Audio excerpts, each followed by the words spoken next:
A young swordsman faces down a monstrous boar charging at full speed. The beast lets out a furious roar.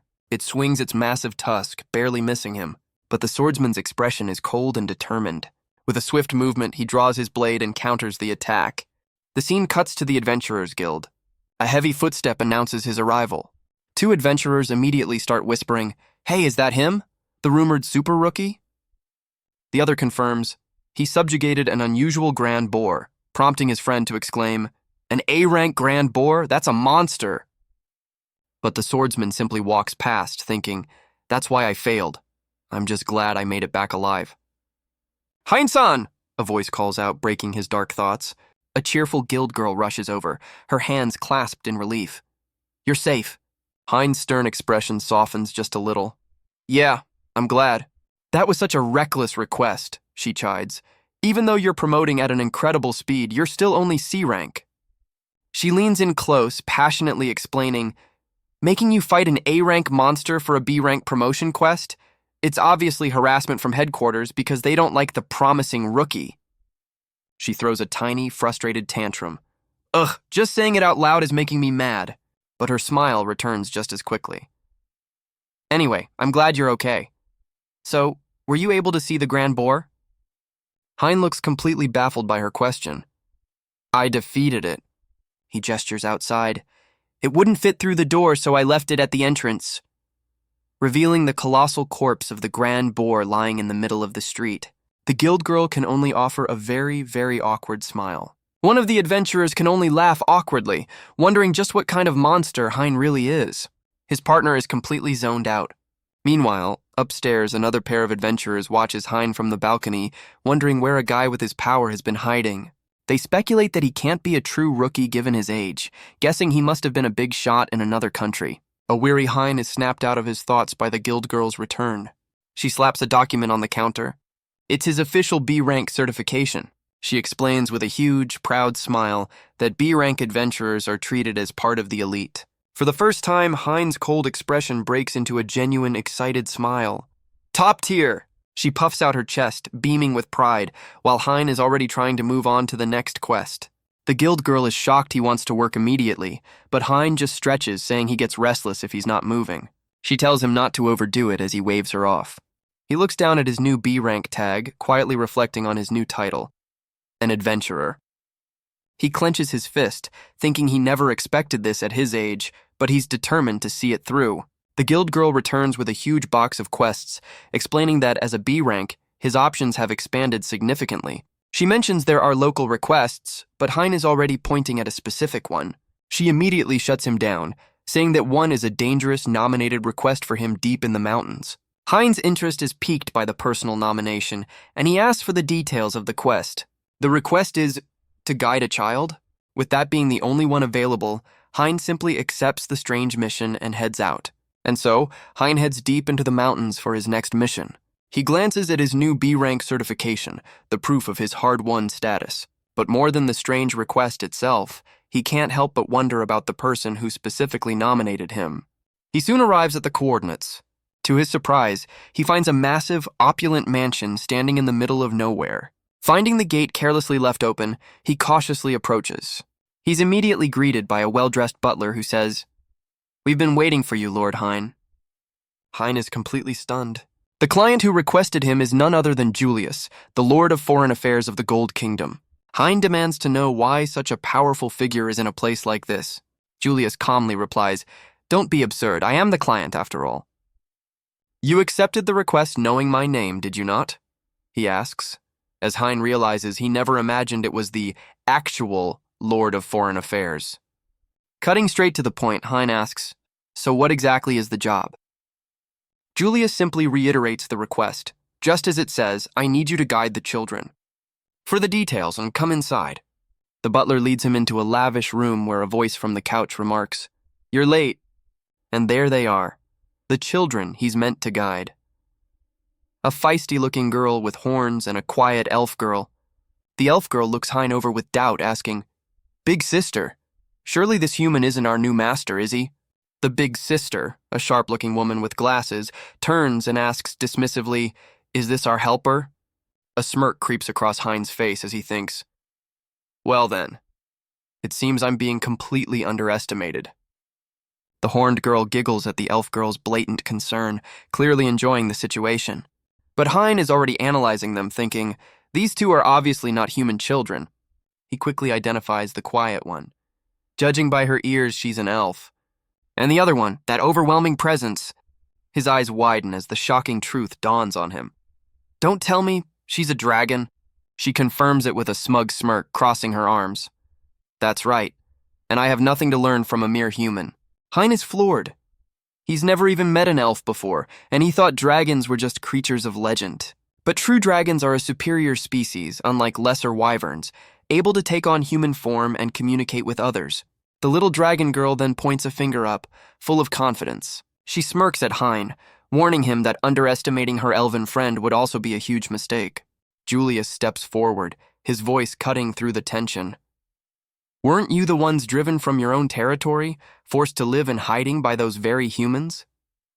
The elf girl glares, quietly warning, even if you are an elder, I will get angry. The horned girl trembles with rage, but Julius is unmoved, stating simply, that is why you must learn. He poses a question that strikes a nerve. Why would a powerless human fight a dragon that wasn't even hostile? The horned girl flinches, unable to answer. She gets right in his face, shouting that humans only win with numbers, but Julius just strokes his chin. In that case, shall we test it? A wicked, toothy grin spreads across her face. Are you sure about that? Hein, who has been listening the whole time, smirks to himself. That human is going to die? Well, I'd rather not, thanks. The elf girl immediately panics, trying to stop her friend.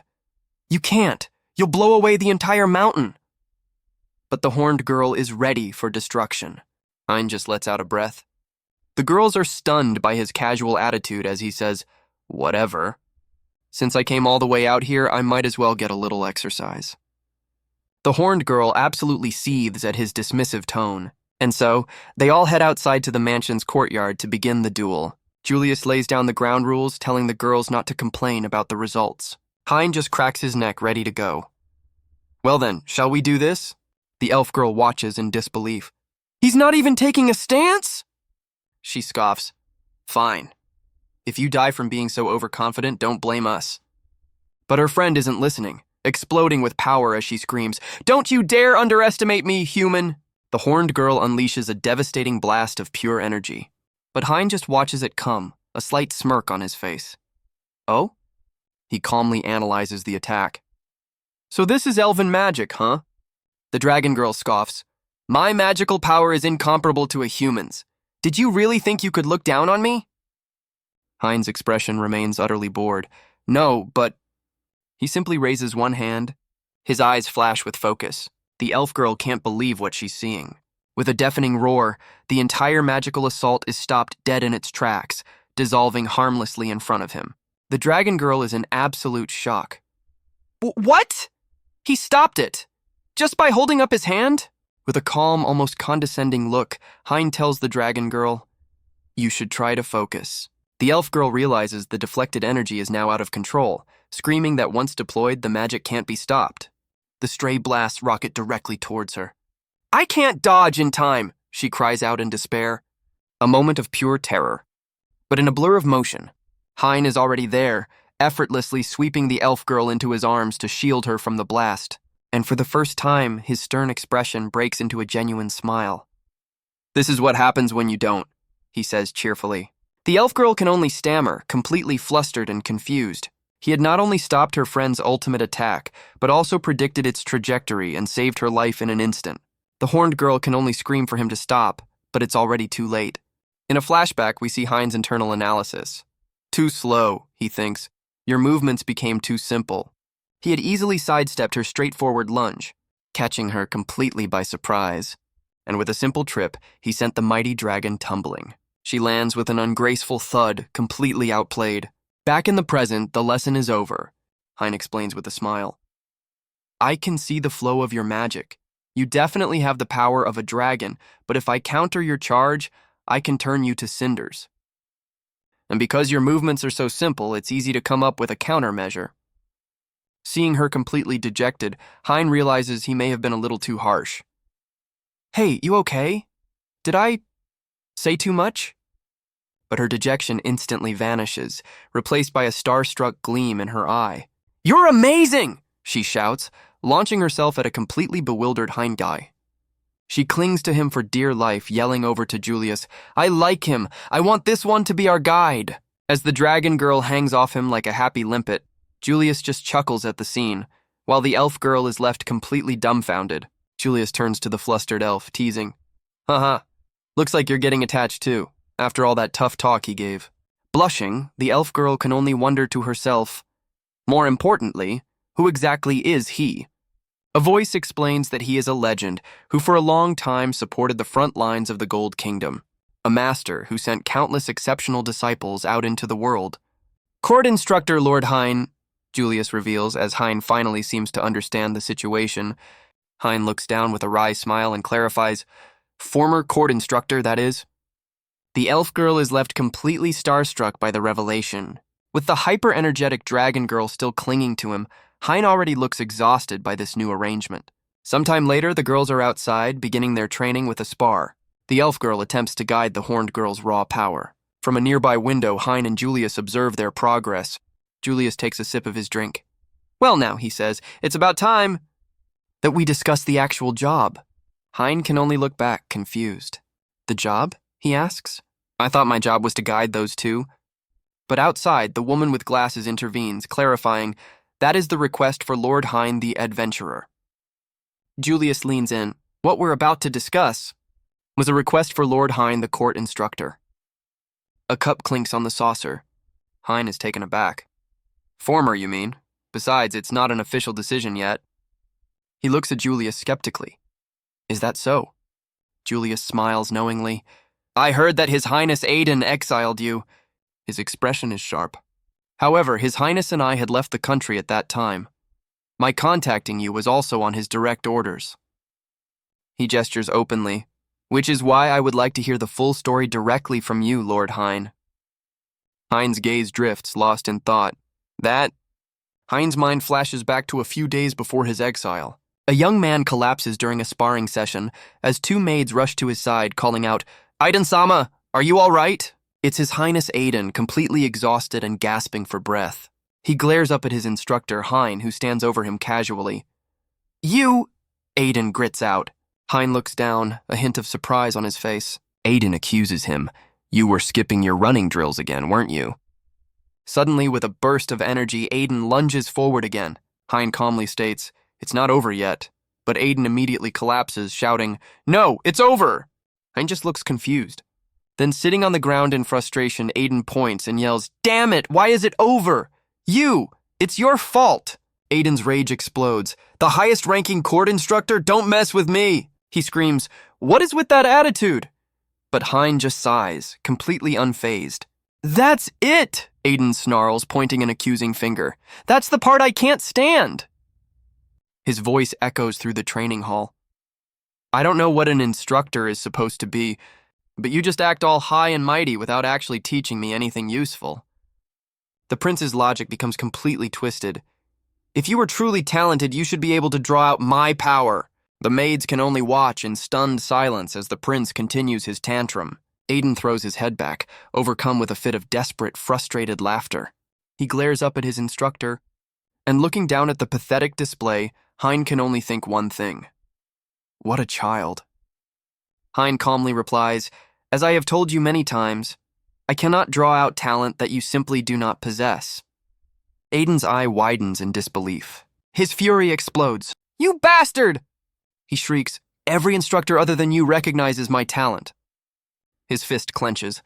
It's only because you're incompetent. That you're making me look useless. With a final, desperate scream, the prince lunges at his instructor. But Hein effortlessly catches the pathetic punch with a single hand. The prince can only grit his teeth in helpless rage. Still holding the prince's fist, Hein asks with a deadpan expression, And what did these instructors who recognized your so-called talent have to say? Suddenly, another instructor appears, bowing obsequiously. We don't demand such useless training from His Highness, the man says with a smug grin. His Highness has talent. It simply needs time to blossom on its own. Therefore, there's no need to waste any effort. His gaze turns sharp and accusatory. But you You force him to swing a sword. You make him fumble with magic. And you even have the audacity to meddle in politics. The man's rant culminates in a vision of him striking Hein down, accusing him of overstepping his bounds in every way. "Know your place!" the sycophantic instructor screams. In response, Hein simply drops his sword. His expression is cold, unfazed. It clatters onto the stone floor. As he turns his back on the entire pathetic display, the other instructors immediately begin whispering, siding with the prince. But Hein stops and glances back, asking dismissively, "And so?" Enraged by his master's indifference, Prince Aiden points a trembling finger and declares, "By my authority, as of today, you are banished from this court. I will never forget how you repeatedly belittled a talent such as myself," he seethes. "I wasn't belittling you," Hein thinks, as the prince shrieks, "Silence! I've had enough of your excuses. Pack your things and get out of here immediately." Aiden's childish screech echoes across the training grounds. While the maids tend to the smug, sycophantic instructor, Hein stands with his back turned to the pathetic scene. He takes a single, deliberate step.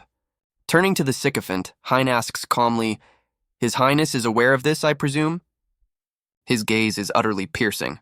The instructor flinches, unable to meet his eyes. "Shut up!" the prince shrieks. "Don't talk back!" Hein's expression doesn't change. "I see," is his only final reply. And with that, Hein walks away, leaving the sniveling instructor to scoff at his back. As Hein departs, Prince Aiden scoffs, thinking, "Good riddance."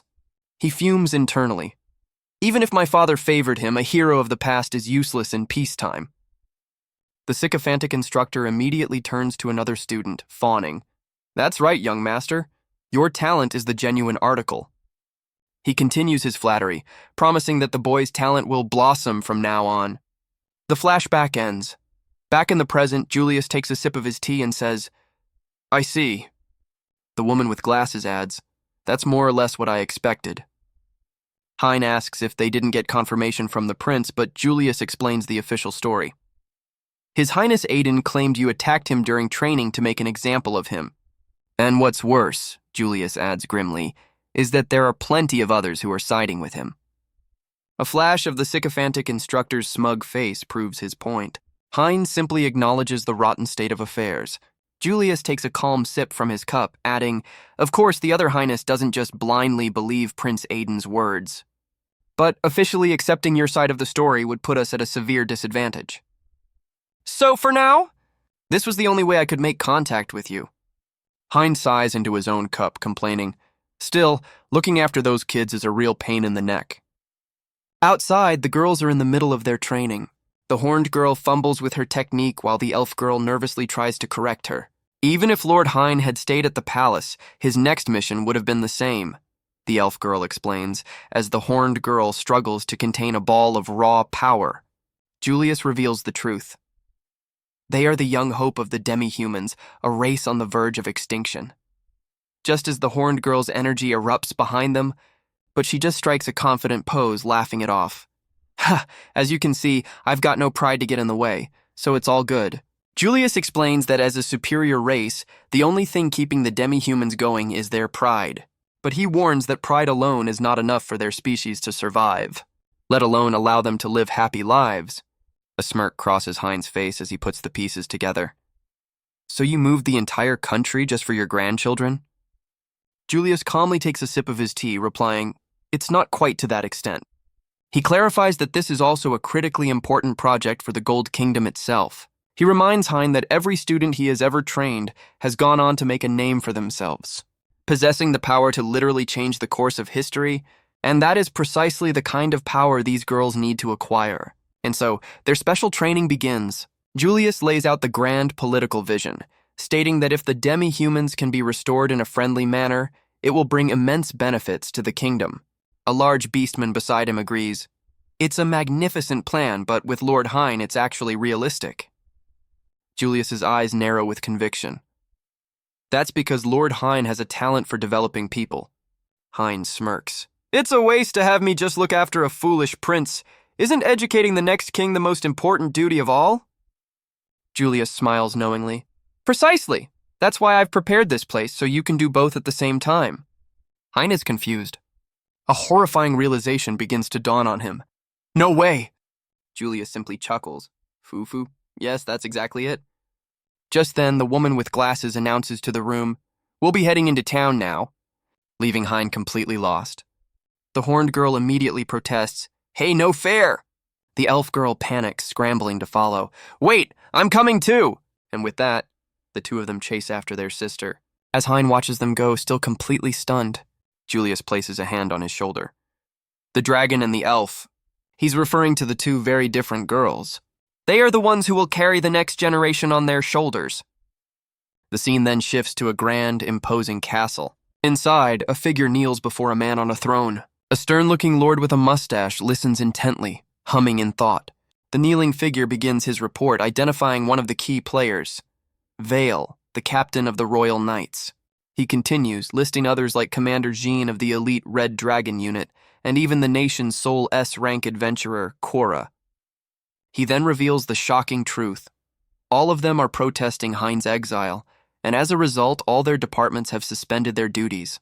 The stern-looking lord is furious, calling the situation ridiculous and a major crisis for the country.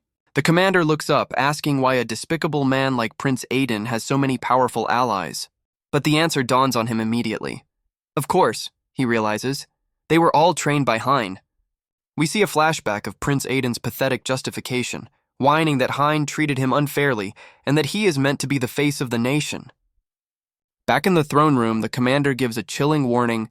If all the people I just mentioned were to rise up at once, his fist clenches, our country will lose everything. The stern-looking lord is utterly stunned. The commander continues, these are people on the level of S-rank adventurers, like Cora, who once faced down a legendary dragon, made all by herself.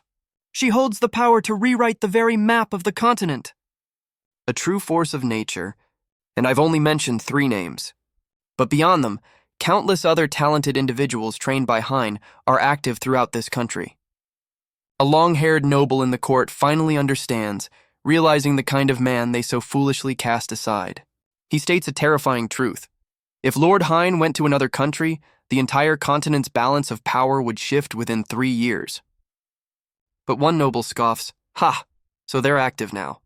Their talent would have blossomed even without a man like him." He argues that his own success is proof that Hein's guidance was unnecessary. The stern-looking lord listens silently. Then he delivers a crushing blow. That's the same as admitting you have no talent of your own. The young noble is left speechless. He desperately tries to recover, sputtering that his other instructors guaranteed his future greatness. But the Lord cuts him off, stating that this great future is currently facing an unprecedented crisis. Rubbing his temple in frustration, he declares, "We need to find a resolution to this matter." The arrogant noble, completely missing the point, whines, "A resolution? I was the one deprived of becoming the next king." The sycophantic instructor chimes in, defending the prince. The way Hein treated him was practically a capital offense. The stern-looking lord listens silently. He then turns to Aiden with a chilling warning. "If there's a discrepancy between your story and Hein's, I won't be able to protect you." His eyes narrow with intensity. "Your position and birthright are irrelevant. What matters is what you've accomplished with the chances you've been given." Aiden can only grit his teeth in frustration. The Lord delivers his judgment from the throne. "Until we hear Hein's side of the story, you are to be confined." The prince recoils in shock. A slicked-back noble steps forward, calmly stating, "This is for your own good, your highness." He suggests they should meet with the people who admire Hein to smooth things over. But the stern-looking lord cuts him off, his arms crossed with finality. "Because I don't believe for a second that you will emerge from this unscathed." Meanwhile, back on the road, Hein and the girls continue their journey. But Hein is completely spaced out. He's still reeling from the bombshell Julius just dropped on him. The horned girl, however, is having a great time. Julius glances over, noticing Hein's dazed state. The horned girl points it out cheerfully. "You look awfully pale." Hein can barely manage a response. She adds that it's no wonder he can't just switch gears after hearing all that. And we finally get names. The horned girl is Riri, a dragon princess, and the elf girl is Yuria, the next candidate for elf queen. Julius explains, since they are receiving training from you, Lord Hein, they must be the ones who will carry the next generation. The gears in Hein's head finally start turning. If Yuria is a candidate for queen, Does that mean you're royalty too, Lord Julius? Yuria quickly clarifies, no, that's not the case with my grandfather. She explains that for elves, the one with the highest magical power becomes king, but they don't really operate as a unified nation. Julius just smiles proudly, admitting that he still strives to increase his own magical power. Riri playfully chimes in that the dragon race doesn't have enough members to form a proper group anyway, as Hein groans under the weight of it all. He's completely overwhelmed, wondering what kind of insane plan involves both dragon and elf royalty. Julius cuts through his thoughts, bringing him back to Earth. For now, all we need to do is go shopping for supplies. As they enter a bustling town, a murmur spreads through the crowd. The townspeople are stunned to see a certain someone whispering, "Isn't that the commander of the Red Dragon unit?" They gossip in awe, recalling that the Red Dragon is the kingdom's strongest elite unit, and he's the youngest commander in its history. One person sighs that they live in different worlds, while another wishes they could get closer to such a legendary figure. The waitress is so flustered by the famous commander's presence that her boss has to tell her to be careful. Her hands are shaking, and as she approaches his table, she trips. The tray slips from her grasp. Everything goes flying. She gasps in horror, but Jean's expression barely changes. In a flash, he moves, catching the tray and everything on it with impossible speed. Not a single drop is spilled. The waitress can only stare, completely starstruck by his incredible reflexes. Hein is absolutely floored by his friend's casual display of power. But the chaos isn't over. Another drink goes flying, and a powerful-looking woman looks up in surprise. She moves in an instant, catching the waitress, but she can't stop the drink from splattering all over her. The crowd gasps. "This is getting out of hand!" Hein's mind is completely blown. The woman just smiles wryly, saying, "Well, I'm glad you're not hurt." The poor waitress is blushing furiously, utterly overwhelmed by the whole ordeal. Still in the woman's arms, she stammers, I'm so sorry. I'll bring a new drink right away." All the unwanted attention is too much for Jean, who covers his face in embarrassment as the crowd continues to whisper about his incredible save. The powerful-looking woman sighs to herself. Did I scare her again? Suddenly, the restaurant manager rushes over, bowing deeply and apologizing profusely. "I am so terribly sorry. I will discipline her thoroughly, so please." She quickly waves him off, flustered by the commotion. "Oh no, please don't worry about it." The manager is overcome with tearful gratitude, thanking her for her immense kindness as she feels the pressure of his intense reaction. Changing the subject, she turns to the waitress. "Oh, right, could I ask you something?" The waitress eagerly replies, "Yes, anything." "I'm looking for someone," the woman explains. The waitress asks, "What kind of person are they?" She pauses to think, struggling to find the right words. "Well, how to describe him? He doesn't really have any distinguishing features." And then it hits her. A nearby hand tightens its grip on a wooden chair. The woman turns with a knowing look. "Ah, that's it." The powerful-looking woman crosses her arms with a confident smirk. "His distinguishing feature," she declares, "is that he's stronger than me." The waitress and the manager are utterly confused, but she just smiles, completely satisfied with her own logic. Meanwhile, back when the group first arrived in town, Riri had burst out of the carriage yelling, "It's a town!" Yuria sighs fondly as Riri runs ahead. "Oh, Riri." "It's not our first time here," she murmurs. "You don't have to be so excited."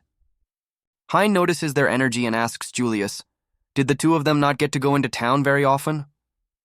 Riri turns back with a fanged grin. "Yeah, we hardly ever got to leave the mountain."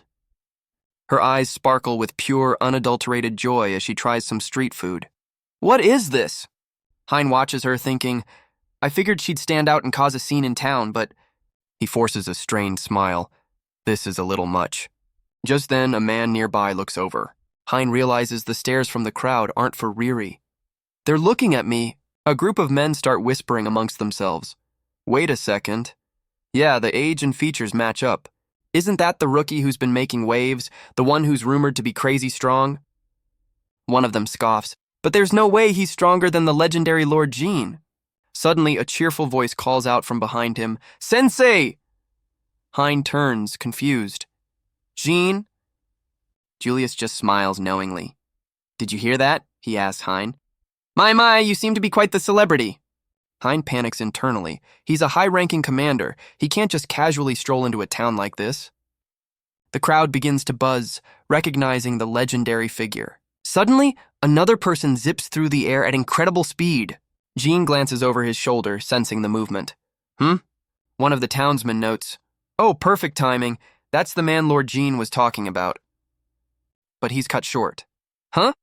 Hein and Riri turn towards the commotion. The powerful-looking woman lands with a thud, and Riri immediately drops into a defensive stance, growling. The woman takes a sharp breath and throws her arms wide with a beaming smile, joyfully shouting, "Hein-sensei!" Hein's brain short-circuits as the townsmen gawk in disbelief. The woman, however, is just beaming with pure happiness. Riri is completely stunned. Then, in a flash, the woman lunges straight for Hein. The crowd panics, shouting, "What is she doing?" But her path is suddenly blocked. Riri intercepts the charge, stopping the powerful woman dead in her tracks to protect her teacher. Yuria watches the confrontation with grim intensity. Unfazed, the woman effortlessly leaps back, soaring high into the air, and her joyful expression twists into a sharp, predatory grin. Riri lunges forward, refusing to back down. The powerful-looking woman readies her spear as the dragon princess dives in for an attack. But a firm voice cuts through the chaos. "Stop it, Riri!" In a flash, Hein appears between them, effortlessly plucking Riri out of the air. "She's not an enemy," he states calmly. The woman lands gracefully on a nearby roof. Yuria and the crowd are stunned by his sudden appearance. How did he even... Hein easily holds the furious dragon princess in place. From the rooftop, the woman gives a cheerful salute. "Sensei, it's been a while. How can you look so calm after all that?" Hein looks up, completely exasperated. "I'll ask just to be sure. What are you doing here?" She winks, her mission clear. "To bring you back to the royal court, of course." Hein lets out an exhausted sigh. The powerful-looking woman questions Julius. "This isn't an official order from the kingdom, is it?" She beams, realizing the truth. "This is Lord Julius's plan to get you back to the court."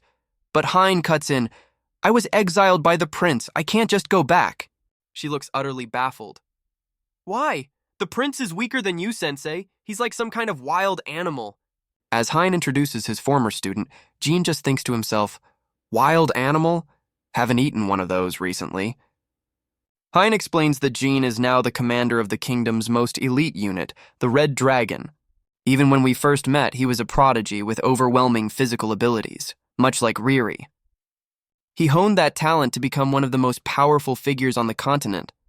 However, I've told him time and time again to stop thinking like a simple-minded brute who only understands strength. Jean immediately argues back, "But the prince thinks that way too. This is totally different."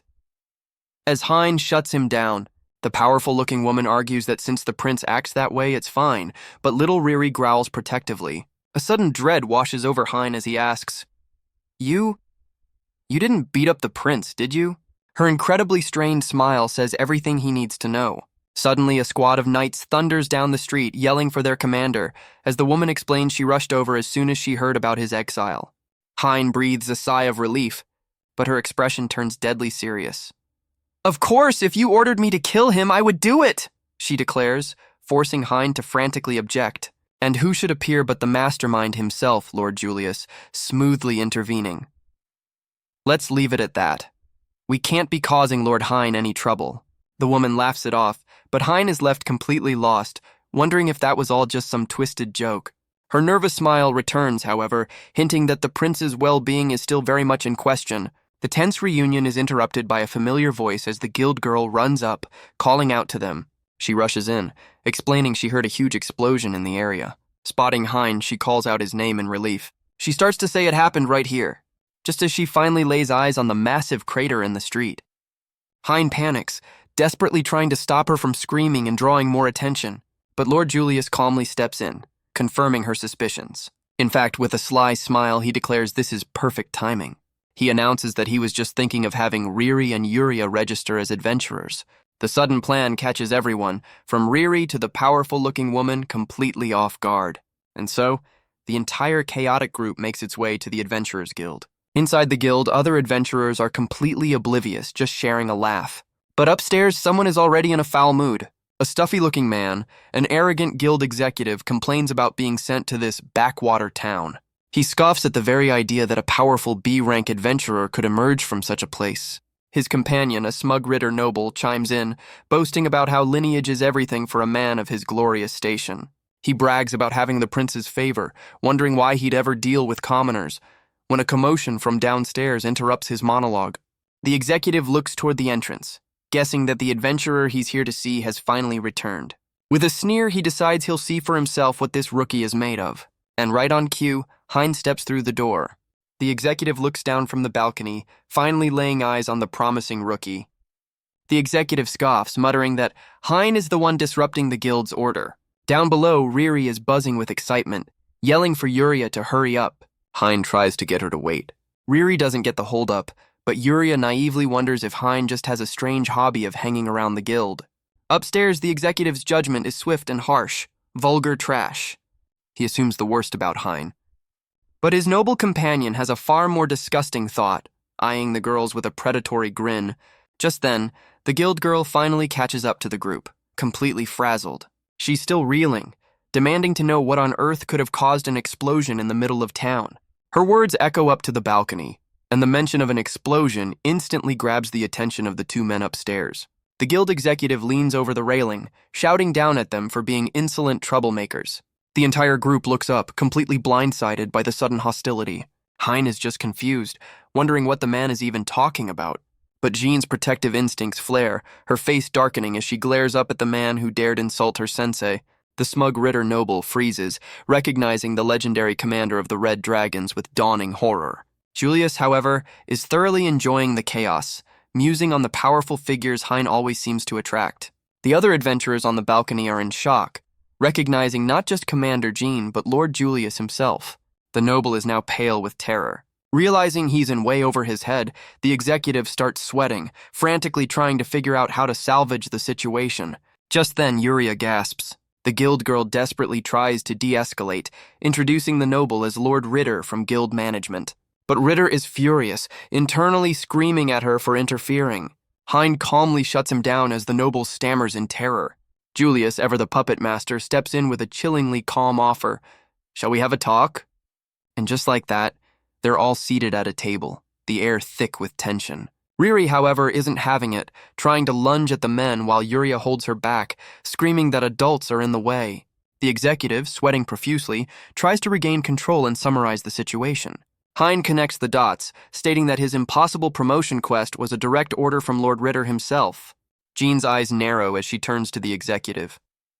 "So, to get to B rank," she says with deadly calm, "you made him fight an A rank monster?" Her hand clenches into a fist. Jean feigns a moment of understanding, saying, "So you must have held my teacher in very high regard." The executive, completely missing the danger, starts to agree with a smug grin. She even paints a cheerful picture for him. "That's right, Commander. You must have thought it would be a piece of cake for him." Hein just looks confused by her theatrics. But then, her face twists into pure fury as she demands, "What were you planning to do if something had happened to him?" The executive's brain finally catches up, and all he can manage is a terrified squeak. Jean's hand shoots out, crushing his arm as she lectures him on how lucky he is that Hein was strong enough to survive his little scheme. As he begs her to stop, she leans in, her voice dripping with venom. "A man like you, I should just end you right here, right now." But just as she's about to snap, a calm hand rests on her shoulder. It's Hein, calling her name.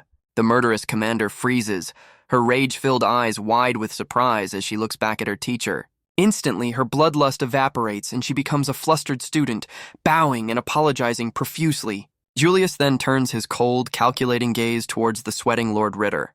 "As a noble," Julius begins, his voice dangerously calm, "you must take responsibility for your own actions." He continues with a smirk, musing that finding a replacement for Ritter would be a real hassle, so he'd prefer not to have to. Ritter is utterly confused, until the terrifying implication finally hits him. He whips around, pleading, "Wait, Lord Julius, I was just—" But a single ice-cold glare from Hein cuts him short. "Yes?" Desperate, Ritter tries to shield himself with the prince's authority, stammering, I am carrying out this duty with the full trust of His Highness Aiden." The entire guild falls silent, watching the standoff. But Julius simply strokes his chin, a calculating look in his eyes. "All right, so you're invoking His Highness's name." And what of it?" Ritter is stunned. Julius turns away dismissively. I'd advise you not to underestimate the nation. I am not under your jurisdiction. I understand you've been backed into a corner you can't escape from, he continues, his voice dripping with condescension. But all this was just to intimidate one single adventurer? Is that it? Ritter sputters, So what if it was? That's when Hein finally speaks, his voice cutting through the tension. Just an adventurer? You, who has the prince's full trust, against a mere adventurer? Even Riri can't stand it, muttering, What's with this guy? His sense of value is completely warped. Lord Ritter desperately pleads his case, shouting, To dismiss all my contributions and achievements for no reason is... But Hein cuts him off with a single, piercing glare.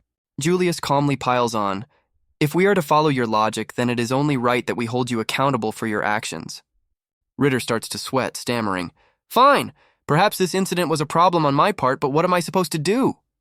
He holds up a single finger, trying to minimize the issue. He's just one adventurer. Even you, Lord Julius, don't have the authority to punish me over something so trivial. Hein's voice cuts through the room, cold and quiet. So trivial? The person you tried to eliminate. Julius looks grim, explaining, This isn't something that can be suppressed with a mere recommendation from the next king. And as if to prove his point, we see the S-rank adventurer Quora smugly declaring, That's not an overestimation at all. If anything, it's an understatement. Hein's voice is ice. You were comparing one adventurer against a noble who has the prince's favor? Julius calmly confirms, setting the trap. Yes, that's right. Well then, what if... That one adventurer was the instructor for the commanders of the very knight orders that support our country? Ritter is completely lost. Huh? But Quora pops up with a grin, and it's not just the knight orders. He has trained and sent out countless heroes, Julius explains, who are now active both at home and abroad. The scene cuts to the royal court, where the smarter nobles had already connected the dots. The woman with glasses points out, You heard Commander Jean call him Sensei earlier, didn't you? Another noble adds, Surely you've heard the rumors of the shadow hero who supports our nation? Back in the present, the truth finally crashes down on Ritter. Impossible. That's just a fairy tale. He desperately grasps at straws. And even if he did exist, why would he be in a place like this? Julius leans in with a predatory smile, systematically dismantling Ritter's last defense. To be precise, your entire position is thanks to your backer, His Highness Aiden, is it not? And if the prince were to disappear, you might not be in your current position for very long. From a nearby table, a tough-looking man chimes in, You really picked the wrong guy to mess with. Another man jumps up in a panic. Wait, please, we had no idea who he was. The tough man scoffs at the bureaucratic mess. This was all over a promotion test, right? If I had the authority, I'd have made him A rank on the spot. He glares at Ritter's table, his voice rising. So what do you have to say for yourselves? Hey, shut your mouths! The tension is so thick, even the waitress is fed up, thinking, all this disrespect towards adventurers is ruining the meal for everyone. The man continues, his voice dripping with contempt. All this yapping from you small fry. He gestures towards Hein's group. But if you're still not convinced... Suddenly, another powerful figure speaks from the corner, dropping an absolute bombshell. Then how about we discuss an S-rank certification, a title that even Prince Aiden himself has failed to achieve? Hein sighs, scratching his head in exhaustion. All right, let's stop this now. Riri, mid-snack, looks up and asks, Hein, isn't it over yet? He gently pats her head, trying to shield her from the scene. I don't want to show the children any more of this pathetic adult squabbling, he says, glaring at the nobles. But the tough-looking adventurer is still seething with rage. His hand moves, gripping the hilt of his sword with a sharp click. He draws his blade and roars, Shut up! Pointing his sword forward, he screams in denial, I refuse to acknowledge it, that you are some kind of legendary hero. In a blinding flash, Quora and Jean are instantly in his face, slamming their hands down with terrifying force to shut him down. Hein's eyes narrow. So, you've drawn your sword. In a blur of impossible speed, Hein moves faster than even Quora and Jean, intercepting the tough-looking adventurer himself. He slams his hand into the man's throat, cutting off his air and his defiance. A hidden dagger is sent spinning into the air. Catching it without looking, Hein calmly states, We don't need things like this for a discussion. The other adventurers are in disbelief. Did he just disappear for a second? Before I knew what was happening, he'd already snatched the knife. Even Quora, the nation's sole S rank, looks on with admiration. As expected of my teacher, he's far faster than I am. Riri is practically vibrating with excitement. Did you see that? He was so fast. While Yuria admits, I couldn't even follow half of his movements. Julius gives the shell-shocked Ritter a condescending pat. Amazing, isn't he? But the noble finally snaps, screaming, "Don't you mock me! I am—" But Hein cuts him off with a cold finality. Let's leave it at that. Riri is absolutely buzzing. The two girls can barely contain their excitement over the drama. The tough-looking adventurer is still on the floor, gasping for air. Completely ignoring the fallout, Julius casually says, "Well then," as Hein adds, "let's get back to our discussion." But as he looks up, he's met with a deafening silence from the entire guild hall. Hein blinks, a bead of sweat rolling down his face. Huh? He turns to the entrance and realizes everyone is gone. Outside, the entire guild population has gathered, with Quora standing among them as they all gossip excitedly. The whispering adventurers who first recognized Hein are in the middle of it all, trying to make sense of the legendary smackdown they just witnessed. One of the whispering adventurers spots Quora in the crowd and greets her casually. But then his brain finally catches up, and he screams in delayed shock, "Wait, why is she here?" He flashes back to her grand entrance when she blew the doors open and silenced the entire guild. Back inside the now empty hall, Quora hums a happy tune, clearly enjoying herself. She looks over at the petrified nobles and smirks. Heh! Look at them all scared stiff. Yuria's eyes are practically sparkling with glee. Things have certainly gotten exciting, haven't they, Sensei? Suddenly, a chatter starts up from the second-floor balcony. Hein looks up, a slight smile on his face. Well now, it's been a while. And sitting on the railing, looking down at him with a smug grin, is his former student. Quora. Hein smiles. You've become quite splendid, and Quora replies, Fufu, it's all thanks to you, Sensei. But their reunion is cut short as Julius pops in, cheerfully yelling, Quora, I'm so glad you came. Her smile vanishes instantly. With a flick of her finger, Julius is suddenly bound from head to toe, completely immobilized. He sputters in disbelief. Hey, do you have any idea what you're doing? Holding up a scroll, Quora begins to speak. She mockingly quotes the insults thrown at Hein earlier. I'm the incompetent one who crushed countless rookies on a whim. Then she casually tosses the scroll into the air. It unfurls dramatically, landing with a thud right in front of the stunned group. With a loud boom, the scroll explodes, scattering dozens of documents across the floor. Hein stares in disbelief, recognizing the documents instantly. He picks one up. It's an investigation report detailing interviews with adventurers who were victims of harassment. The guild executive, trying to regain some composure, sneers, Well, this saves me the trouble of digging up dirt on you. But his bravado is paper thin. Quora cuts him off with a devilish grin. Now about these documents. She looks at the massive mess she's made. Whoops. Quora's eyes narrow as she addresses the girls. You two, Z, gather all of these up. Riri and Yuria happily comply, eager to help. As the terrified nobles protest that she's the one who made the mess, Quora just cups her ear and says, Can't hear you! While they're supposed to be cleaning up, Riri and Quora are instead playing a game with the scroll.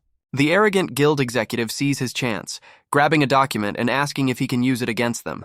A foolish idea Julius seems to encourage. Hein finally steps in, cutting through the chaos to ask Quora, What did you come here for? Quora's playful expression hardens. No, she says. That's my line.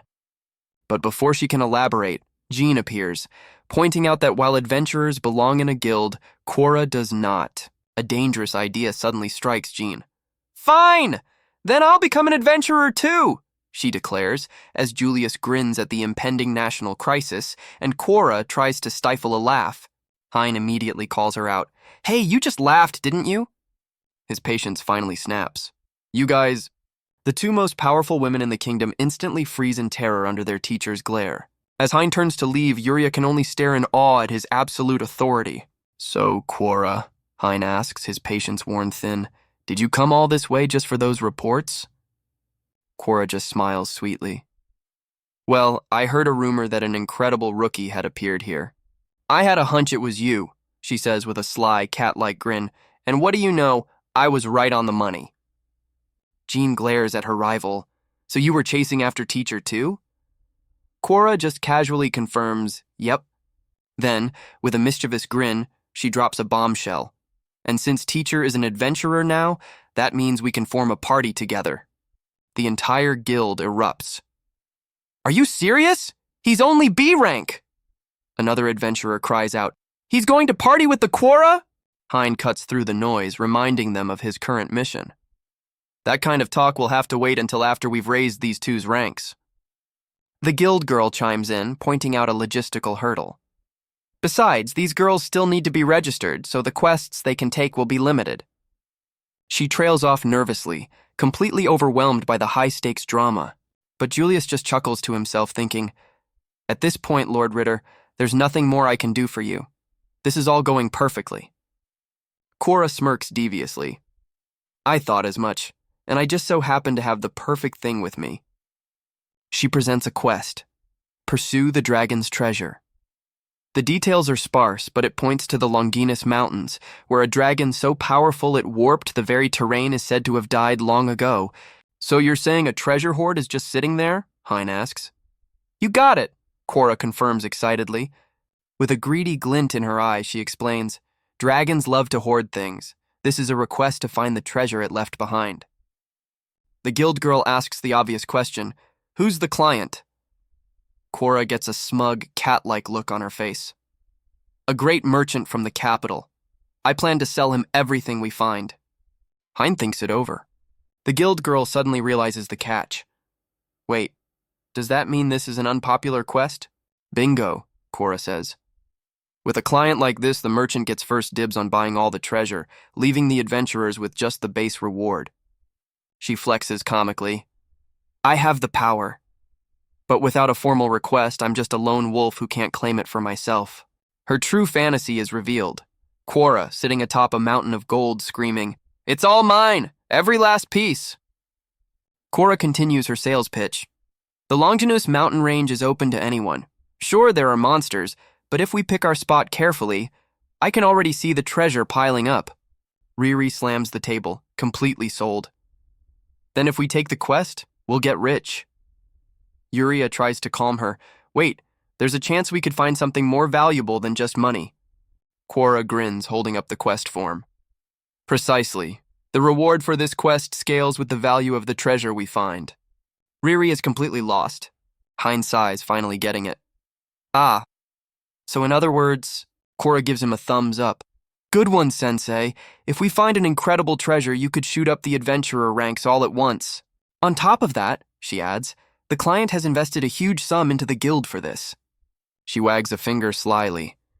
If we deliver a result they're happy with, there's even talk of a special promotion to A rank. Or maybe even S rank. Riri is vibrating with excitement. Whoa! John, however, looks on with suspicion. That's unexpected. I didn't think you were the type who cared for special exceptions. Quora smirks deviously at Jean. Oh, I hate special exceptions. She then turns to the starstruck Riri. But they exist to be used for situations like this, especially for the sake of these kids. Quora's argument hits Jean like a lightning bolt. Besides, think about it. Can you really accept Sensei being a B rank? That would mean he's ranked lower than me. Jean is instantly on board, as Quora gives a triumphant thumbs up. Exactly! Maybe we should just create a whole new SS rank just for him. High above, the mysterious S rank certifier chimes in, Shall I put in a good word for an SS rank? Julius, ever the schemer, adds, Please do. And so, their new quest begins. Riri's eyes widen in disbelief as she beholds the colossal mountain range before them. It's so huge. She screams with pure excitement, Whoa, so this is the great mountain range. Her face is a perfect picture of absolute awe. She's completely lost in the moment. But their sightseeing is cut short as a massive creature soars overhead. Riri points it out, shouting, Hey, some kind of big bird! But Hein calmly identifies it. That's a griffin, Riri. Yuria immediately understands the implications. I see. So even without rank restrictions, there are limits to where you can go. Hein confirms her assessment. Just as Yuria says, the Longinus Great Mountain Range is a vast and perilous natural fortress. It's a place where high-rank monsters like griffins roam freely, a place most humans can't even hope to traverse. But that doesn't deter Riri, who pumps her fist and yells, "All right, let's go!" Hein's face pales in panic. "Wait, wait, wait!" He yells after the two girls. "We need to prepare before we just run into the mountains." Riri and Yuria turn back, completely puzzled by his outburst. Hein is just baffled. Yuria calmly explains, "It's all right. This area is rich with magical plants we can use." And Riri flexes her claws, declaring, "That's right, and I'll handle hunting for meat." She puffs out her chest with pride. "For us, these mountains are like home. You can just relax, Hein." Yuria agrees, eager to prove themselves. "We want to show you what we can do on our own." Hein watches their boundless, almost overwhelming confidence, and a small, amused chuckle escapes him. The girls look back, sensing his change in tone. With a rare, genuine smile, Hein relents. "Well, if that's the case, I guess we can afford to be a little reckless." Riri and Yuria are stunned into silence by his unexpected warmth. But back at the Adventurers Guild, the situation is anything but warm. A furious knight slams her hands on the table, roaring, "I wanted to go with teacher, too!" A guild official tries to placate her. "His very presence here is a problem. We must take him back to be reprimanded." From the shadows, a mysterious bandaged man smirks. "All I need is a pretext." Cora casually waves them off. Right, hurry home. I'll handle things with our teacher." But the knight screams back, "Are you really going to chase after him?" The nervous guild girl interrupts. Lady Cora, we received a message from the Royal Capital Branch." Her voice trails off in terror. A single eye widens in disbelief. Cora's playful demeanor shatters. "Are you serious?" The furious knight senses the change in atmosphere. "What is it?" Cora begins. "Well, you see..." She takes a deep, smug breath. "Regarding the Longinus mountain range, strictly speaking, what's there isn't the dragon's nest. For years, there was no reaction, so everyone just assumed it was an empty lair. But," she grins, "a magical reaction from an ancient dragon has been detected. It was alive all along." The knight is horrified. "Wait, is that okay?" Suddenly, all of Cora's confidence drains away, and she collapses onto a table. "But it's in an unexplored area, and I told teacher not to do anything reckless." The knight breaks out in a cold sweat. Has there ever been a time when teacher didn't end up in the worst possible situation? A horrible realization dawns on Cora's face. She goes completely limp, defeated by the undeniable truth of her teacher's terrible luck. Meanwhile, in the mountains, Jean is already gasping for air. "Ha! Leader, let's rest for a bit." As she mutters about how pathetic she is, Hein glances back, completely unfazed. This is nothing." But before he can even finish his thought, Riri and Yuria blast past him at incredible speed. Jean is left completely stunned. "What was that?" It's the girls, gleefully leaping through the trees with boundless energy. Jean can only marvel at their teacher's pace. "We can't even see Hein anymore!" Riri cheers. "He's so fast!" Suddenly, Riri's dragon senses kick in. She sniffs the air and points. "That's smoke! I can smell Hein coming from there!" Jean mutters. "What a convenient ability!" And sure enough, when they finally catch up, Hein has already gathered firewood and started a camp. He turns as they arrive, not even breaking a sweat. "You're here." Jean, the elite commander of the Red Dragons, can barely speak.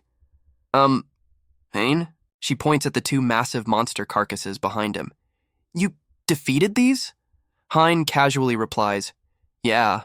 While Jean is still reeling, Riri runs up, practically vibrating with excitement. "Hey, can I cook the meat?" She is ready to feast. Jean can't comprehend it. To move at that speed and still have enough energy left to hunt monsters this big? Noticing Yuria is frozen in thought, Hein hands her a warm drink. "Here." He asks, "What's wrong? You're spacing out." "I was planning to go a little further before dark," he says, "but if you're not feeling well, we can rest." Yuria quickly shakes her head. "I'm perfectly fine. We can still go on." But Hein's standards are on another level. We haven't even reached the starting line yet. Yuria is stunned. What does that mean? Riri, already gnawing on a giant leg of meat, chimes in, "Is it okay for us to just go on ahead?" She's completely lost by his comment.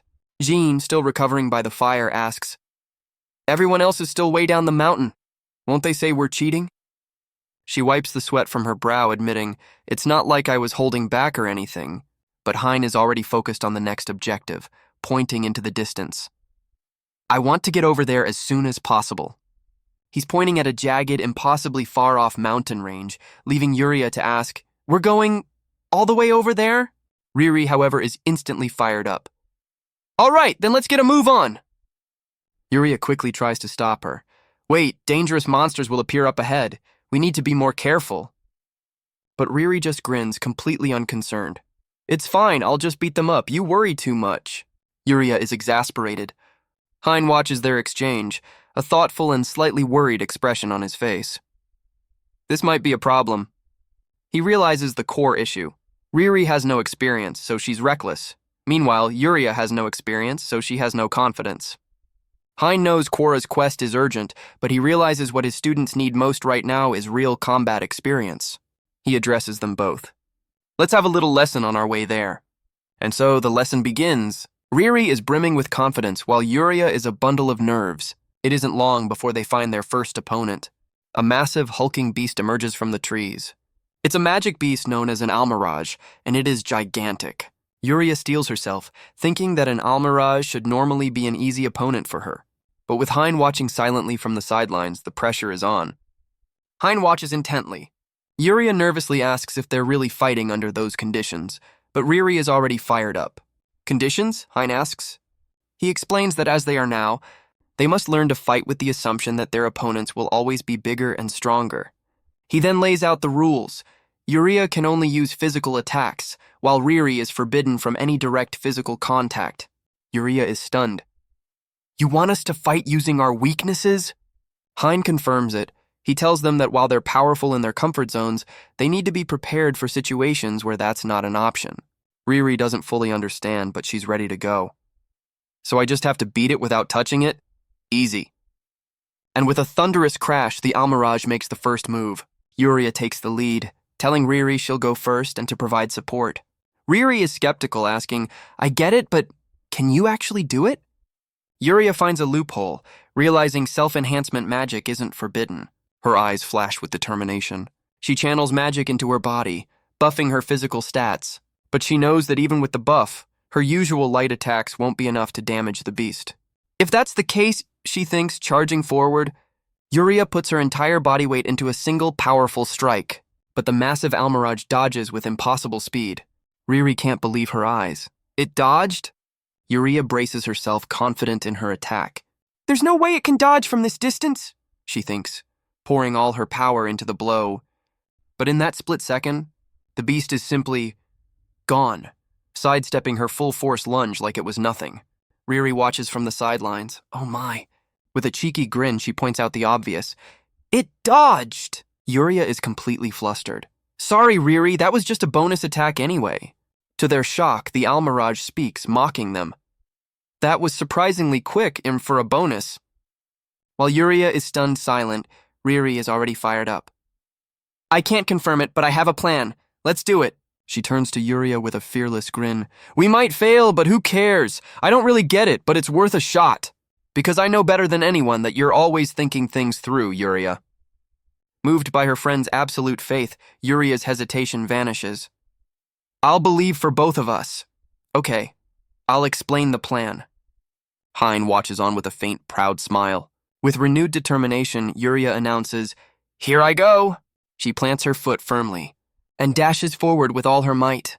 As the almirage smirks, Hein analyzes its movements. This monster is extremely sensitive to the slightest hint of an attack. That's why it could dodge an attack from its blind spot. But that same reaction speed creates a momentary opening when it prepares to counter. Yuria zips past the beast, shouting the signal they agreed on. "Now, Riri." High in the air, Riri responds to the call. "Okay, here I come." The monster looks up in shock. Plummeting from the sky, Riri brings her weapon down with a mighty roar and lands a direct hit right on the beast's head. "I got it!" she cries out, overjoyed. "We did it!" Riri cheers as Yuria thanks her, relieved that their plan worked perfectly. But their celebration is cut short. The almirage isn't down. It roars back to life, swinging a massive fist as Hein shouts a warning. "Riri, look out!"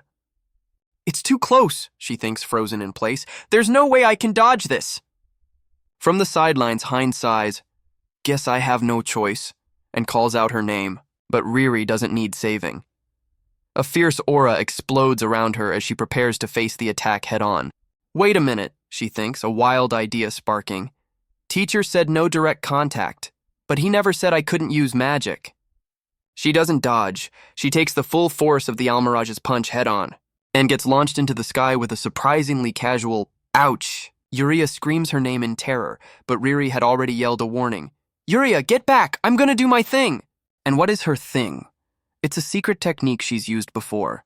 First, she takes a deep breath, a really, really deep breath, and inflates her body like a balloon. The punch connects, but instead of crushing her, it just sends the now spherical Riri bouncing away as Hein holds a stunned Yuria back. She ricochets through the air like a pinball, leaving even the giant monster completely baffled. She bounces off a tree with a comical thwump and lands with a soft poof, finally deflating. The Almirage can only watch in utter disbelief. As she soars through the air and comes back down, Riri lands perfectly next to a still-shocked Yuria. Yuria sighs in relief. "Oh, I should have just used my magic to help you." But Riri just puffs out her cheeks. Covering her mouth, she admits, "I was told not to use this technique too often." Well, because... She lets out the rest of the air with a long, drawn-out raspberry. Riri grins, showing off her sharp teeth. "Because my breath is what you'd call a dragon's."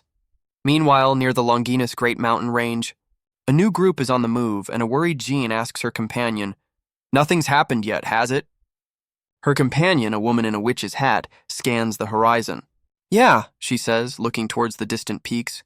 "We're still okay." Jean frets. Even for teacher, if an ancient dragon were to revive, no, I'm sure he'd find a way to help us.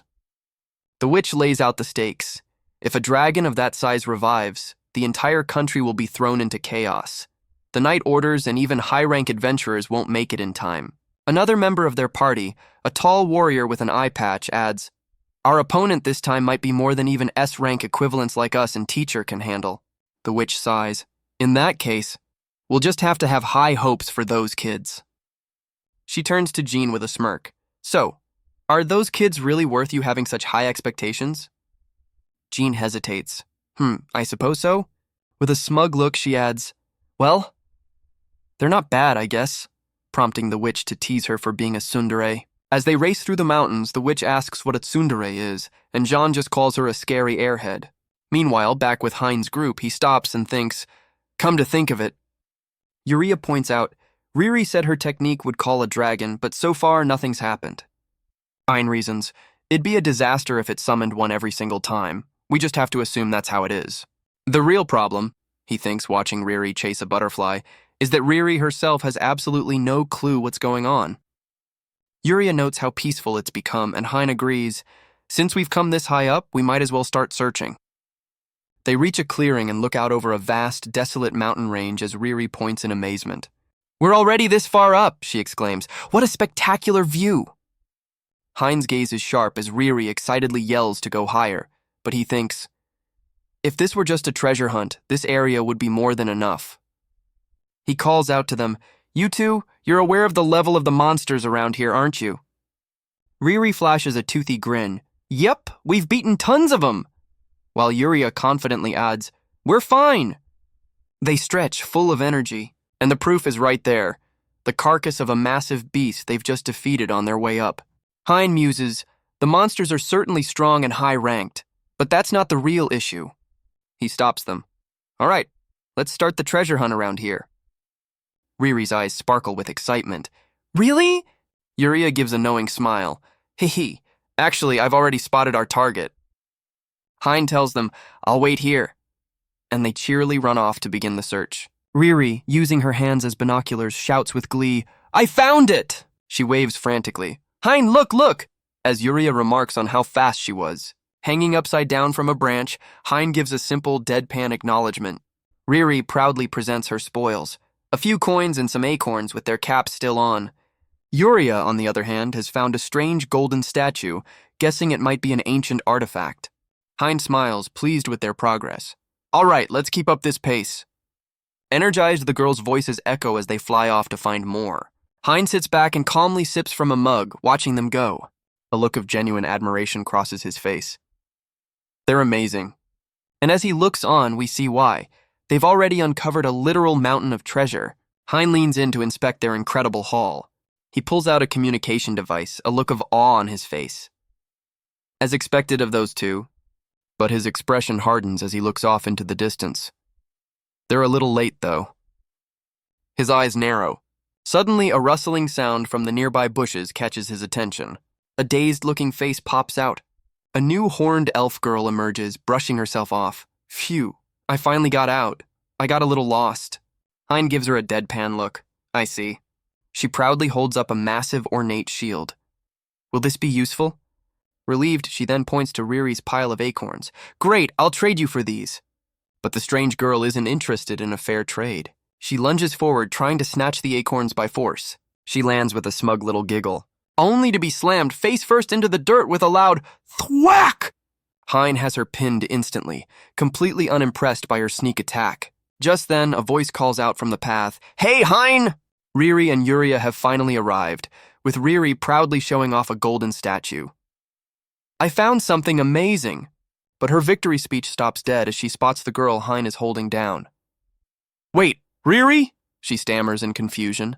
Pointing a trembling finger, Riri screams, She's multiplied! As Yuria looks on in abject horror. A moment later, the Riri lookalike is tied up, grumbling, Damn it, what is this? I'd better not make any strange moves. The Riri lookalike smirks. I thought any human who came this far would be a weakling, but you're not bad to look at. Shut up! Riri screams back. She points an accusing finger. You're a dragon, aren't you? To which the lookalike defiantly yells, That's right! The lookalike then turns her attention to a second captive, an elf girl who looks exactly like Yuria. And you're an elf. What's your deal? Hein watches them bicker, wondering to himself, Beastman? But as he looks closer, he realizes, I've never seen ears or a tail like that before. Plus, that illusion magic is incredibly high level, he says, turning to them. I'm more interested in you. Who are you? The Riri lookalike proudly declares, Since you ask, I'll tell you. My name is Maine, and I am a divine beast. Suddenly, a massive shadow falls over the clearing. Yuria explains, Grandfather told me about them. Divine beasts, beings that can take human form. Riri gasps, Wait, so she's the same as me? Yuria explains to a baffled Riri, You're a dragon living as a human. There must be a reason for blending in with the most numerous race. Hein cuts through the confusion, asking the captives, If that's the case, what is your purpose here? Maine casually kicks at the mountain of gold. Purpose? If you want shiny things, there's a ton of it right there. Riri furiously shakes her head. That's not what he means. Maine gets right in Riri's face with a sharp-toothed grin.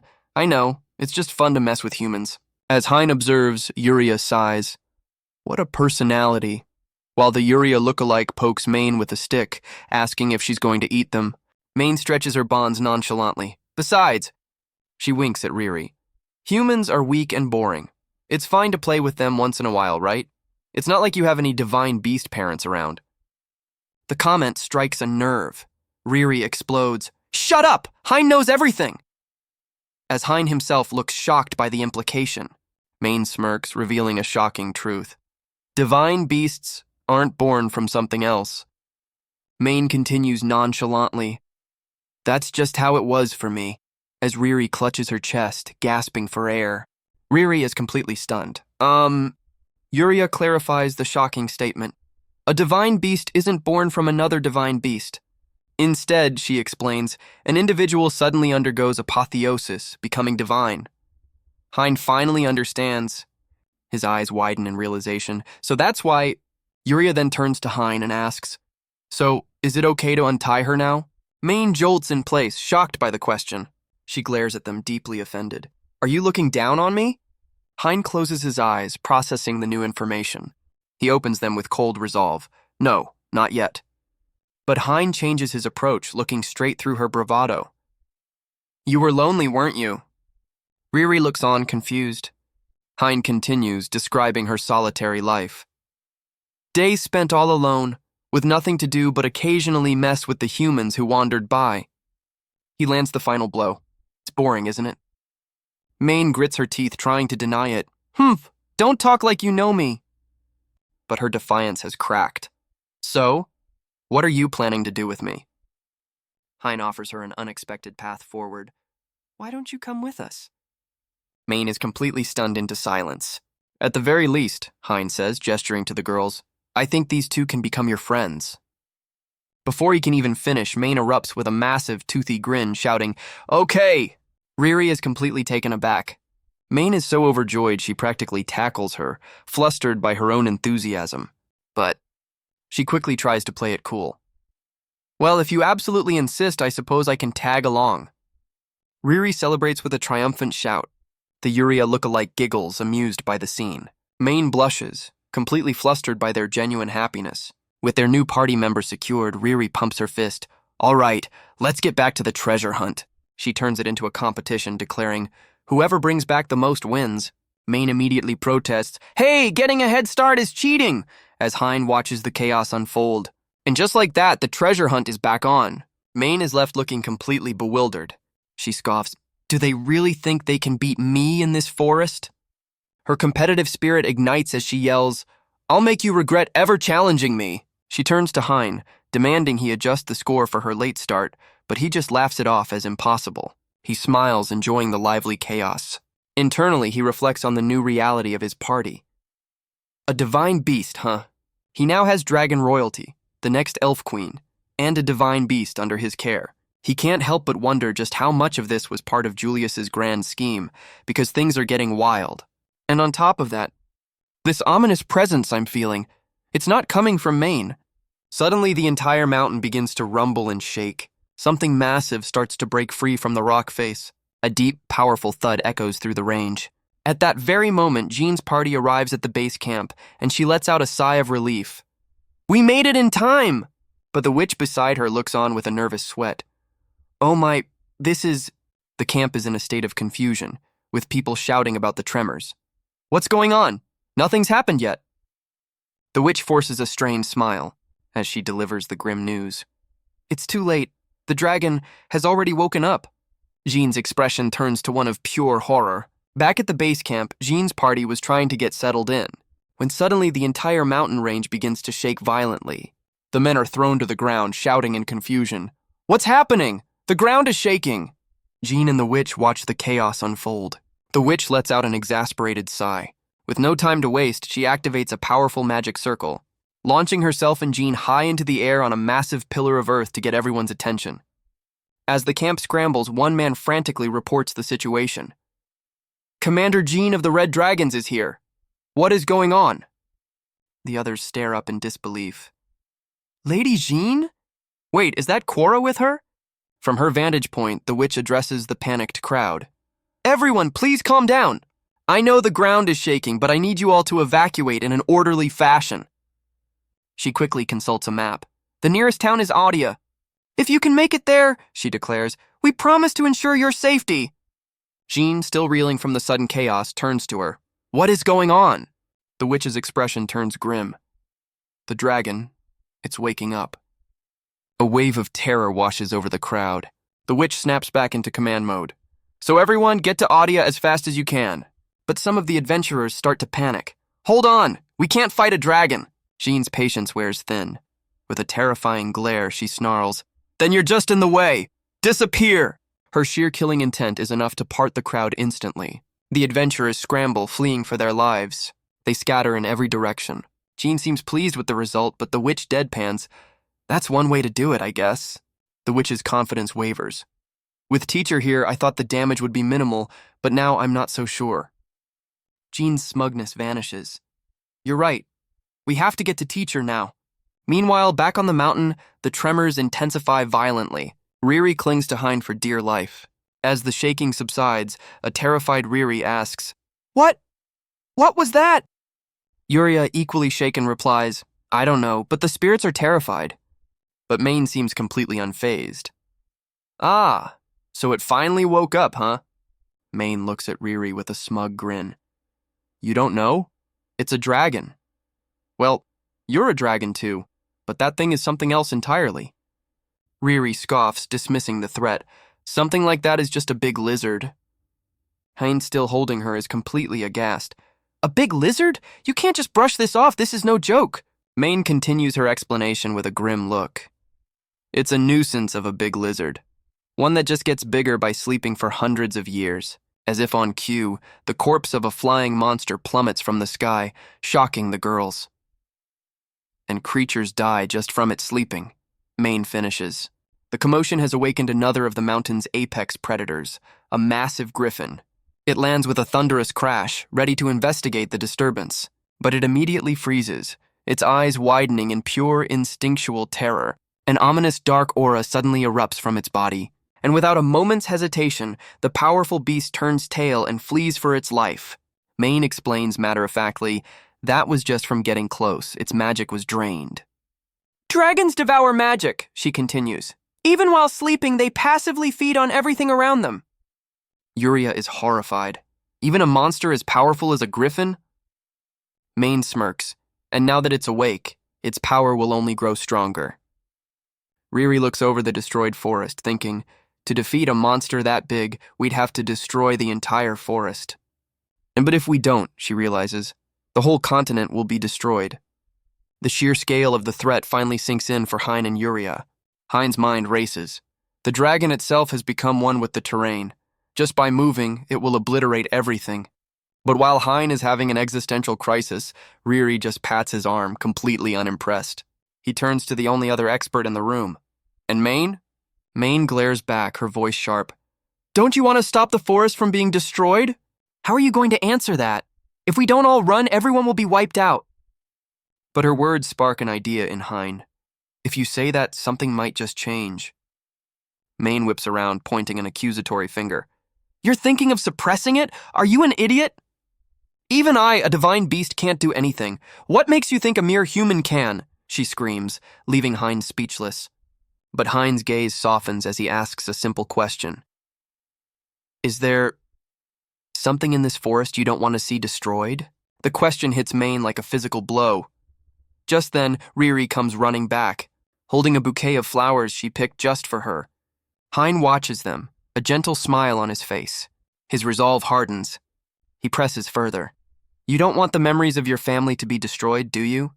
Sorry, but protecting this entire forest is impossible. To even have a chance, you need to tell me the exact location. Riri, with zero patience, chimes in, Yeah, just spit it out already. Maine finally snaps, screaming, Shut up! She whirls on Hein. What's the point of telling you? It's not like you can do anything about it. We just met. You have no reason to care about me or my family. Besides, she says with a sad smile, my family is already gone.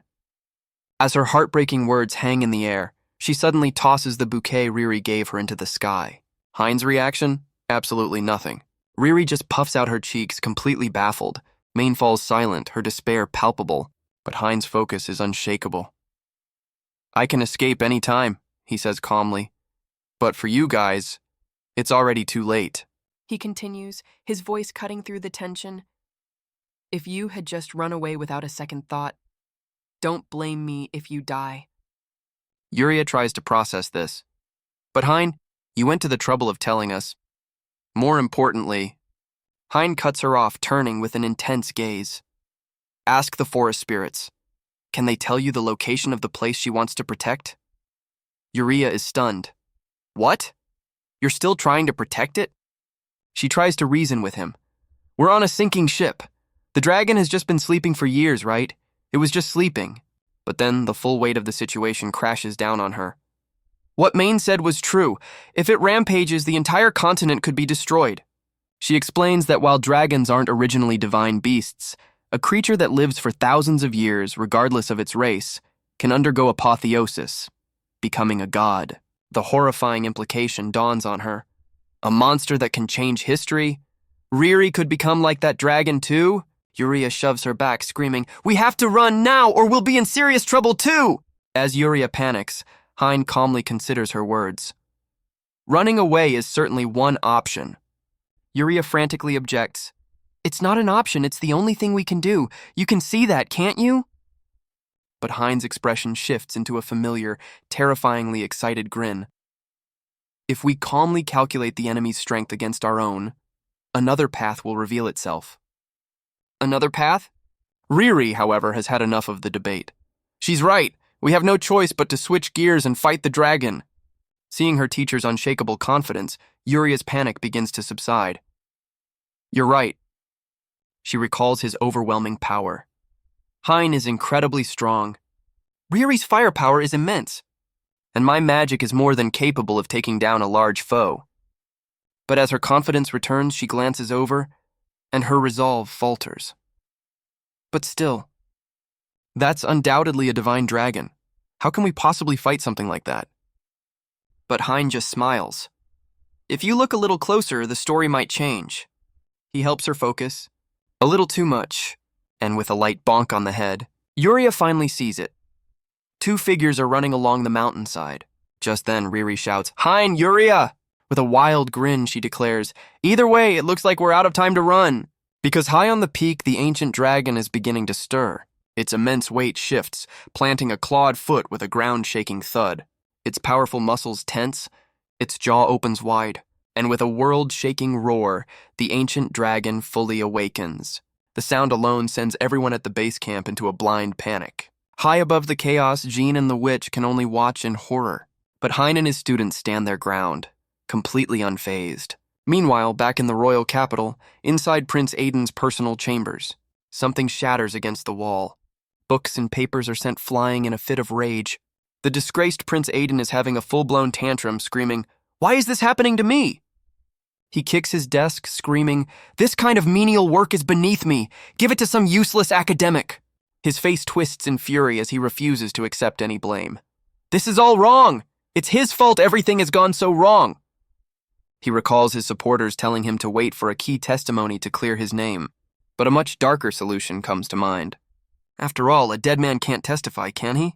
A sinister smile creeps onto his face as he hatches a new plan. If that's decided, first I need to gather my allies. He knows guards are posted at his door, but that won't stop him. In that case, elsewhere, a mysterious white-haired swordsman patrols a palace corridor. He stops abruptly, sensing something. Oh? On a balcony below, a man looks up, his face a mask of pure shock. Aiden complains to his chosen ally, "My glutes got way too big from training with you." The man just smirks. "I see. So that was the training." The prince is shocked to see who has answered his call. "Vale?" The captain of the Royal Knights smiles coolly. "This is very reassuring." "You're just in time," Aiden says, trying to sound commanding. "Lend me a hand." But Vale immediately questions him. "I heard your highness was supposed to be under confinement?" The prince snaps, flustered and angry. "Shut up! What I do is none of your business." Vale's calm, knowing smile doesn't falter. "Of course." He patronizes Aiden with a grand gesture. "Your highness is a grown adult after all. You have the freedom to decide for yourself." Aiden's massive ego completely misreads the situation. "So, this man acknowledges my power." Vale's confident expression says it all. The prince puffs out his chest, completely falling for the manipulation. "Exactly right." He continues his condescending rant. "You know your place. I always thought a commoner becoming captain of the knights was far too presumptuous, but it seems you're an intelligent man after all." Vale then begins a grand, patriotic speech, explaining that he could only rise to his position because their country values freedom and the results it brings. Aiden proudly puffs out his chest. "That's right. It's a great country. My country." The prince's delusion escalates as he declares, "And soon the time will come for me to be the next king." He sinks into a fantasy of his future reign, boasting, "Unlike others, I was born noble. I don't need to train or prepare because the mindset of a king is already ingrained in me." Vale can barely contain his contempt, covering his face. "I see. In that case, your highness, allow me to ask again." His tone shifts, becoming sharp and official. "While you are supposed to be confined, what exactly are you doing here?" The prince is caught completely off guard, stammering, What? That's... Just hurry up and do as I say." Aiden's brain finally catches up and a sinister idea forms. "Wait, I can just order him." "That's right, Vale. If you side with me," he says with a smug grin, "your future will be secure. You understand that, don't you? So I'll be putting you to work." His eyes gleam with malice as he gives his first royal command. "Use your knights to hunt down the man who shamed me." "Then kill him." He pauses, a crueler idea forming. "No, Capturing him alive would be better. I'll re-educate him myself, he screams, breaking into a fit of maniacal laughter. The prince laughs so hard he collapses in a pathetic heap on the floor. Vale looks down at the mess, his expression unreadable. I'll just confirm one thing. So you're referring to the former court instructor, Hein, aren't you? Aiden grunts in affirmation, completely oblivious.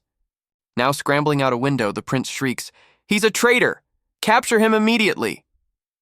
But Vale calmly delivers the final crushing blow. I refuse. What? Who do you think you're talking to?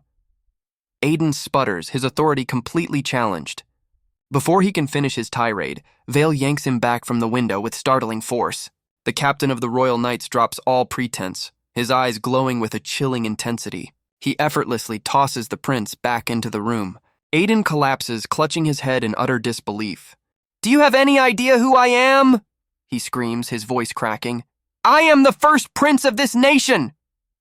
Vale calmly approaches the groveling prince and gently places a finger to his lips. Now, don't get so excited," Vale says with a serene smile. "If you shout, you'll be found." The prince is frozen in pure, unadulterated terror. But Aiden's escape is cut short by a mysterious white-haired swordsman who casually remarks, "Well, if you're found, you won't be the only one in trouble."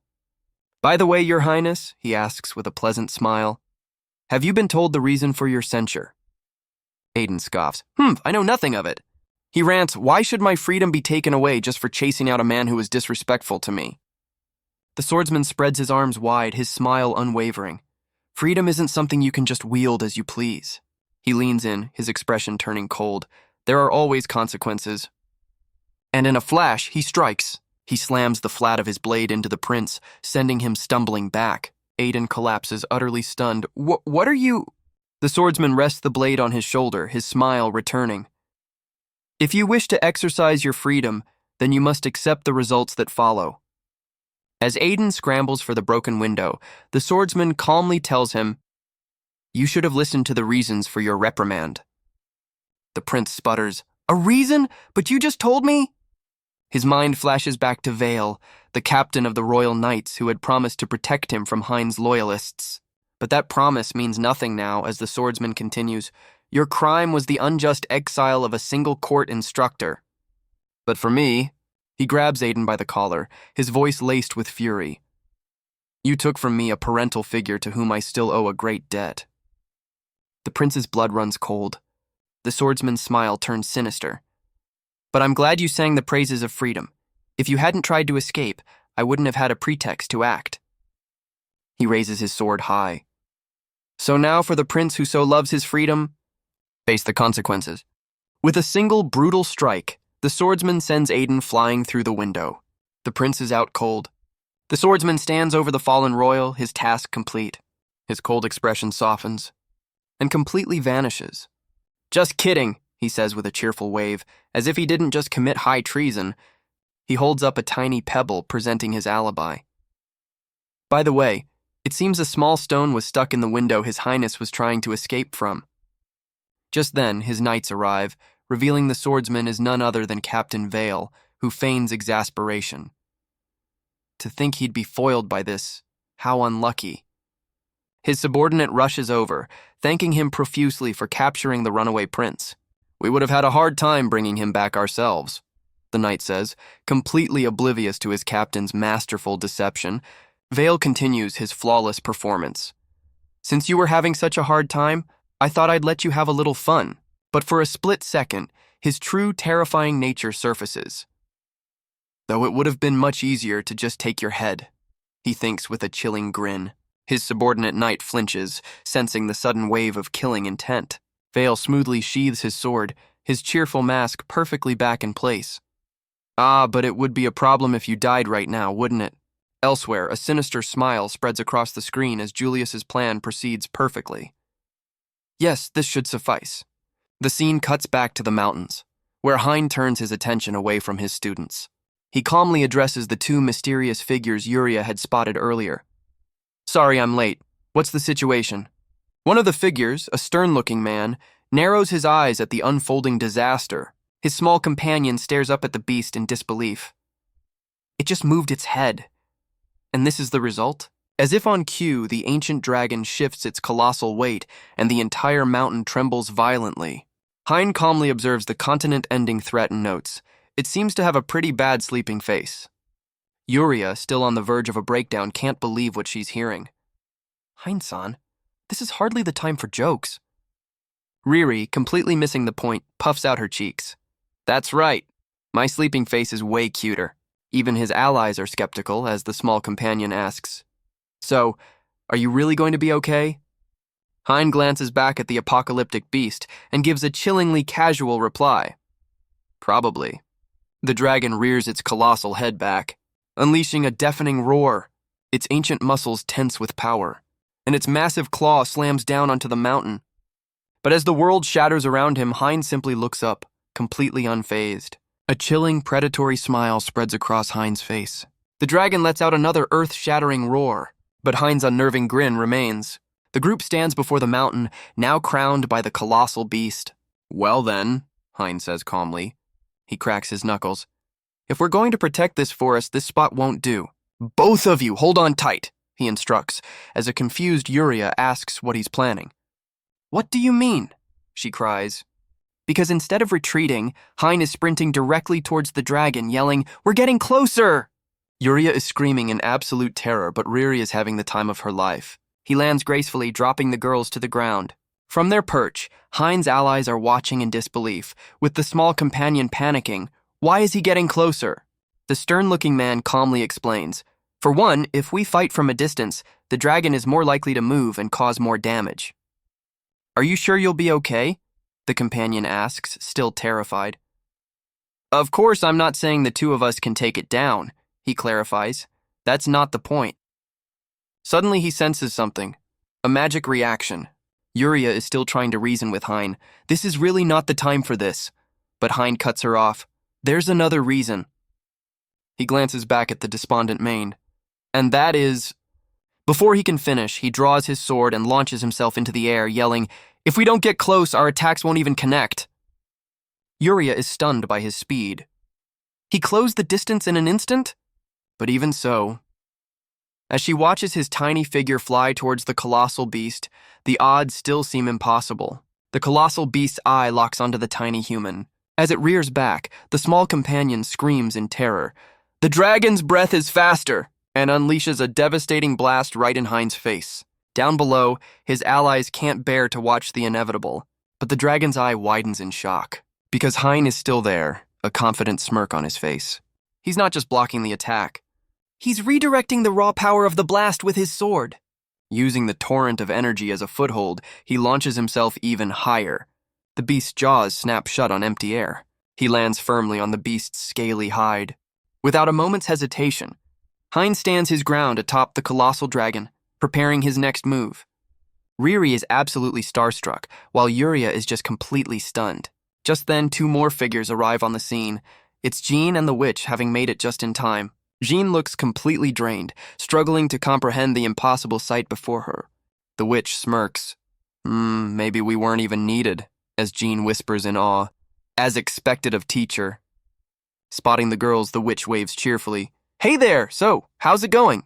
Riri stammers, trying to find the words to describe the absolute insanity that just unfolded. She settles for sound effects, wildly explaining, "Hein went whoosh and then bam!" While Yuria sweats, overwhelmed by the simple yet accurate summary. The witch analyzes the situation.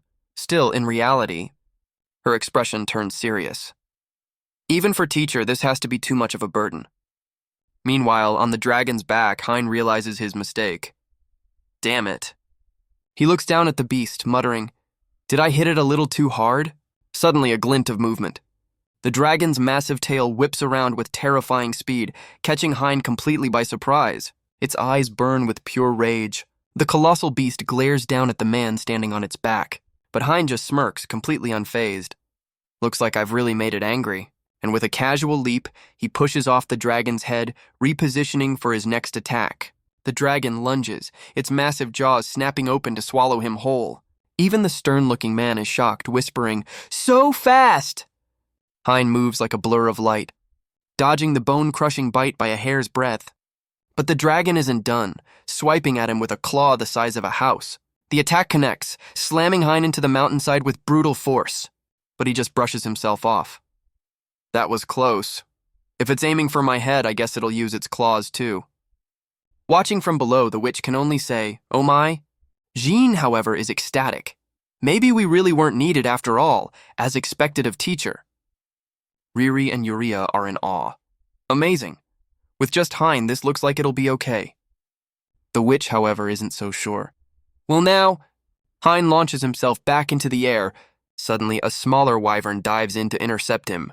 But Hein snatches it right out of the sky. On the ground, the stern-looking man speaks. Quora, I know. It's about time, isn't it? Hein holds the struggling creature aloft, his grip like iron. He uses the wyvern as a living shield, meeting the ancient dragon head-on. With a furious roar of his own, he prepares for his next move, leaving his allies stunned and worried. Jean's worry instantly turns to fury. She and the witch leap from their perch to join the fight. Yuria snaps Riri back to reality, shouting, "We have to move too!" And the two girls charge into the fray.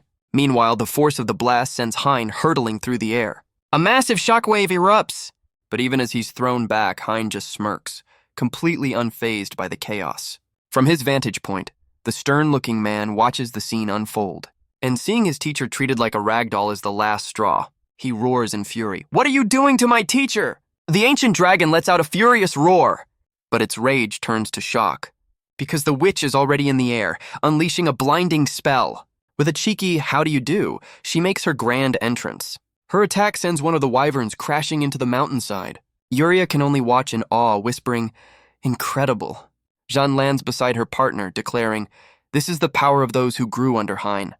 But while Riri is fired up, Yuria realizes that at her current level, she'll only be a burden. Meanwhile, Hein finally makes a solid landing after being thrown across the sky. Riri immediately rushes to his side, asking, "Welcome back, Hein. Are you okay?" Hein cuts her off. "More importantly," and playfully squishes her cheeks, "I'm fine." With a confident smirk, he declares to his young students, "The real show starts now." Jean calls out from a distance, "How cruel, we thought we were the main event." Hein smiles warmly, "I'm glad you both made it." Jean strikes a dramatic pose, beaming with pride. "Anything for our teacher." "Thanks," Hein says, his expression softening. "You were a great help." But his focus quickly shifts to the witch.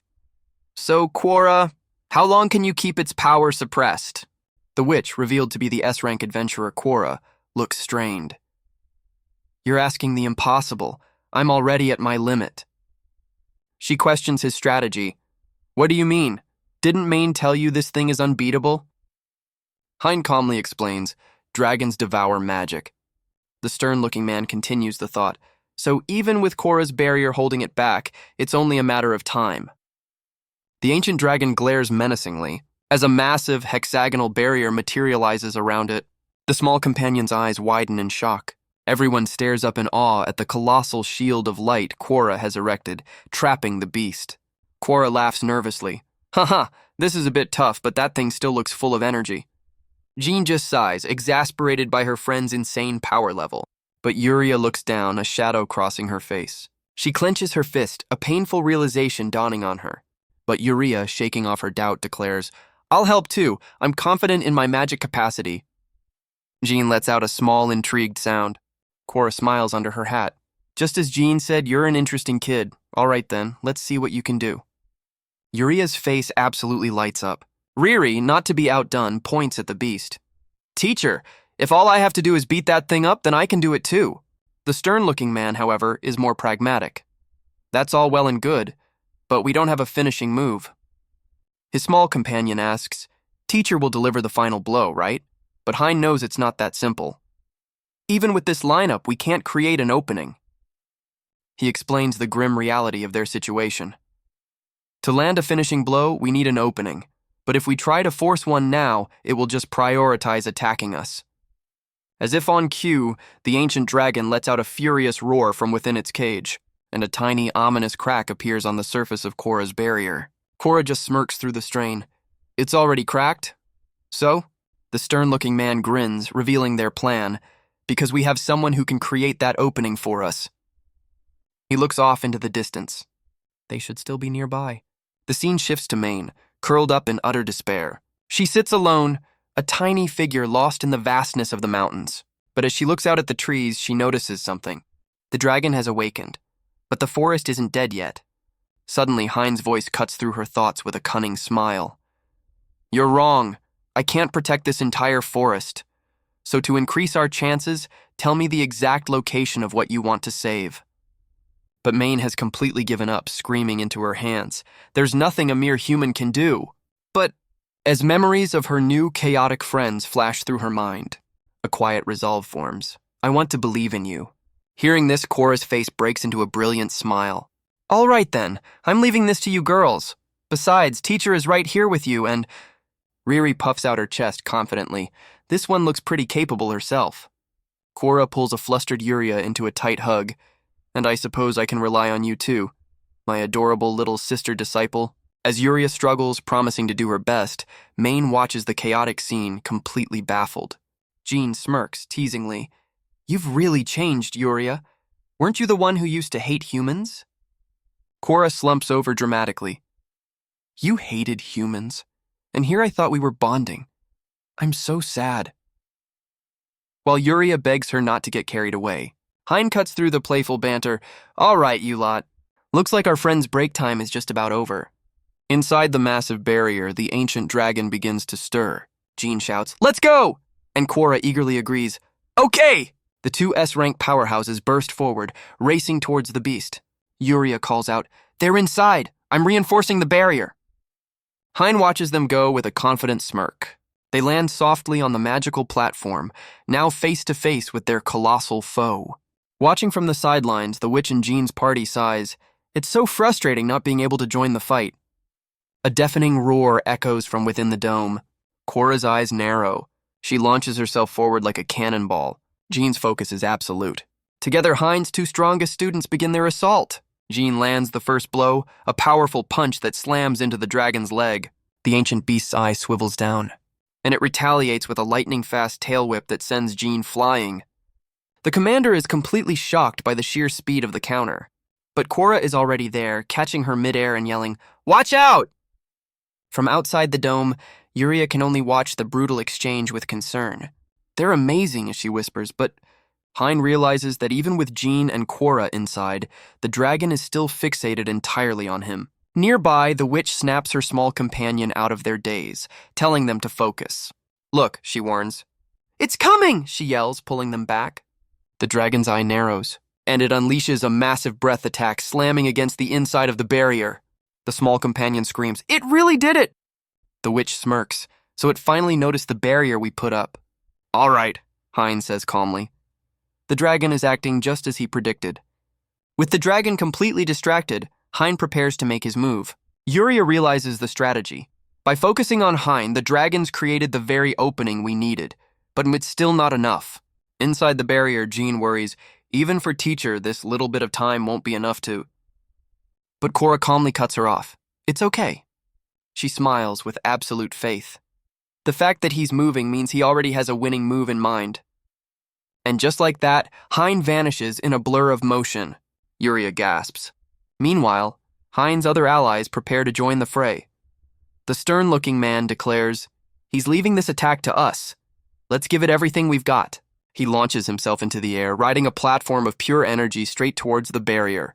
Inside, Cora looks up in shock. "A shadow? Is this a new attack?" Her eyes widen in confusion. The dragon's own eye glares with frozen fury. Its jaw is locked mid-roar, leaving Jean completely baffled. It stopped? But why?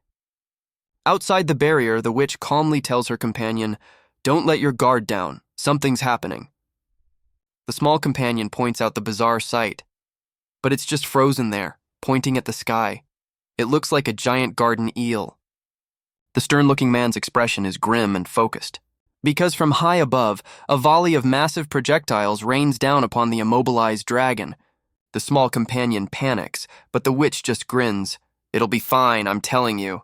As another of Hein's students, an energetic young girl, roars with excitement, "All right, let's go!" From the ground, Hein smirks. "So you've come."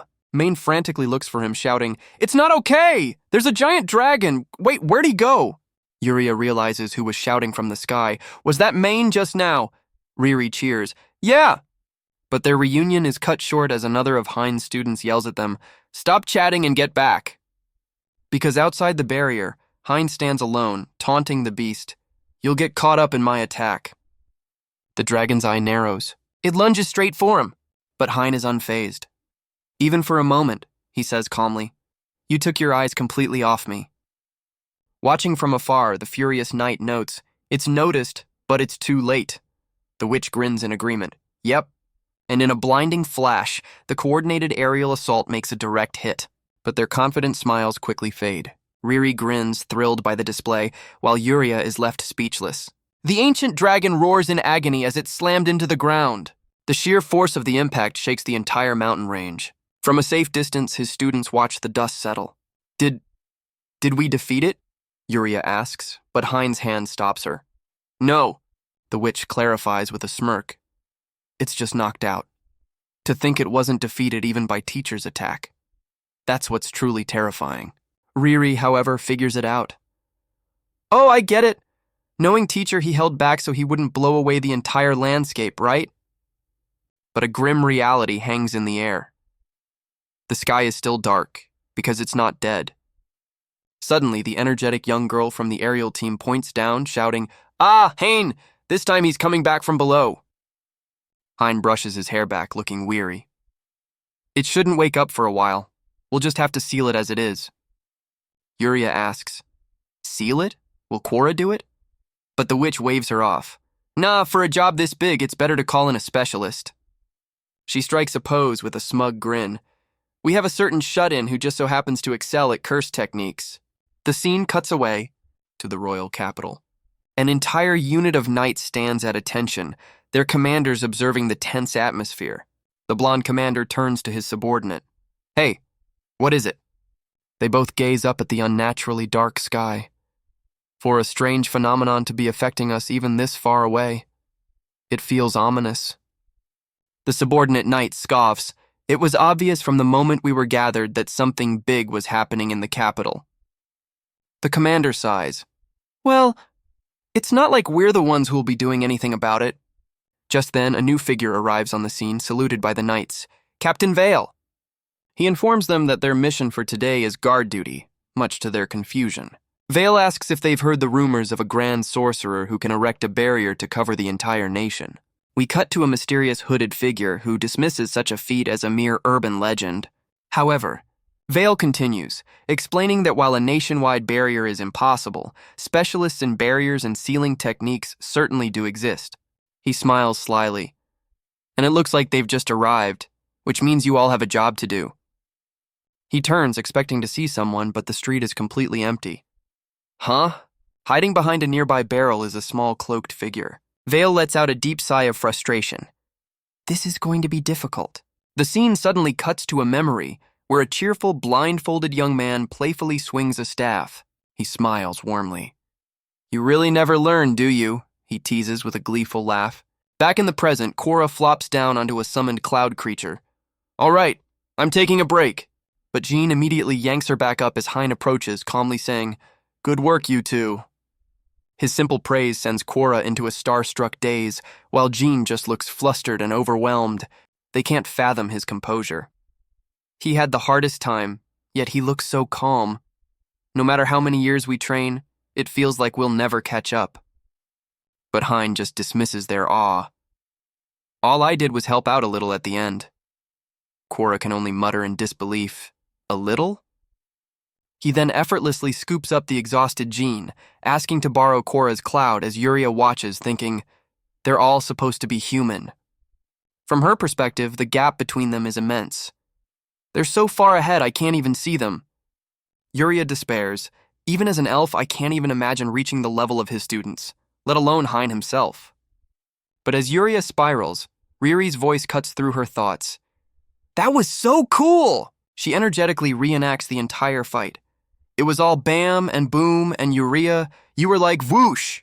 Yuria, still downcast, just mumbles, unable to share her friend's enthusiasm, but seeing Riri's unwavering spirit, a small smile finally appears on her face.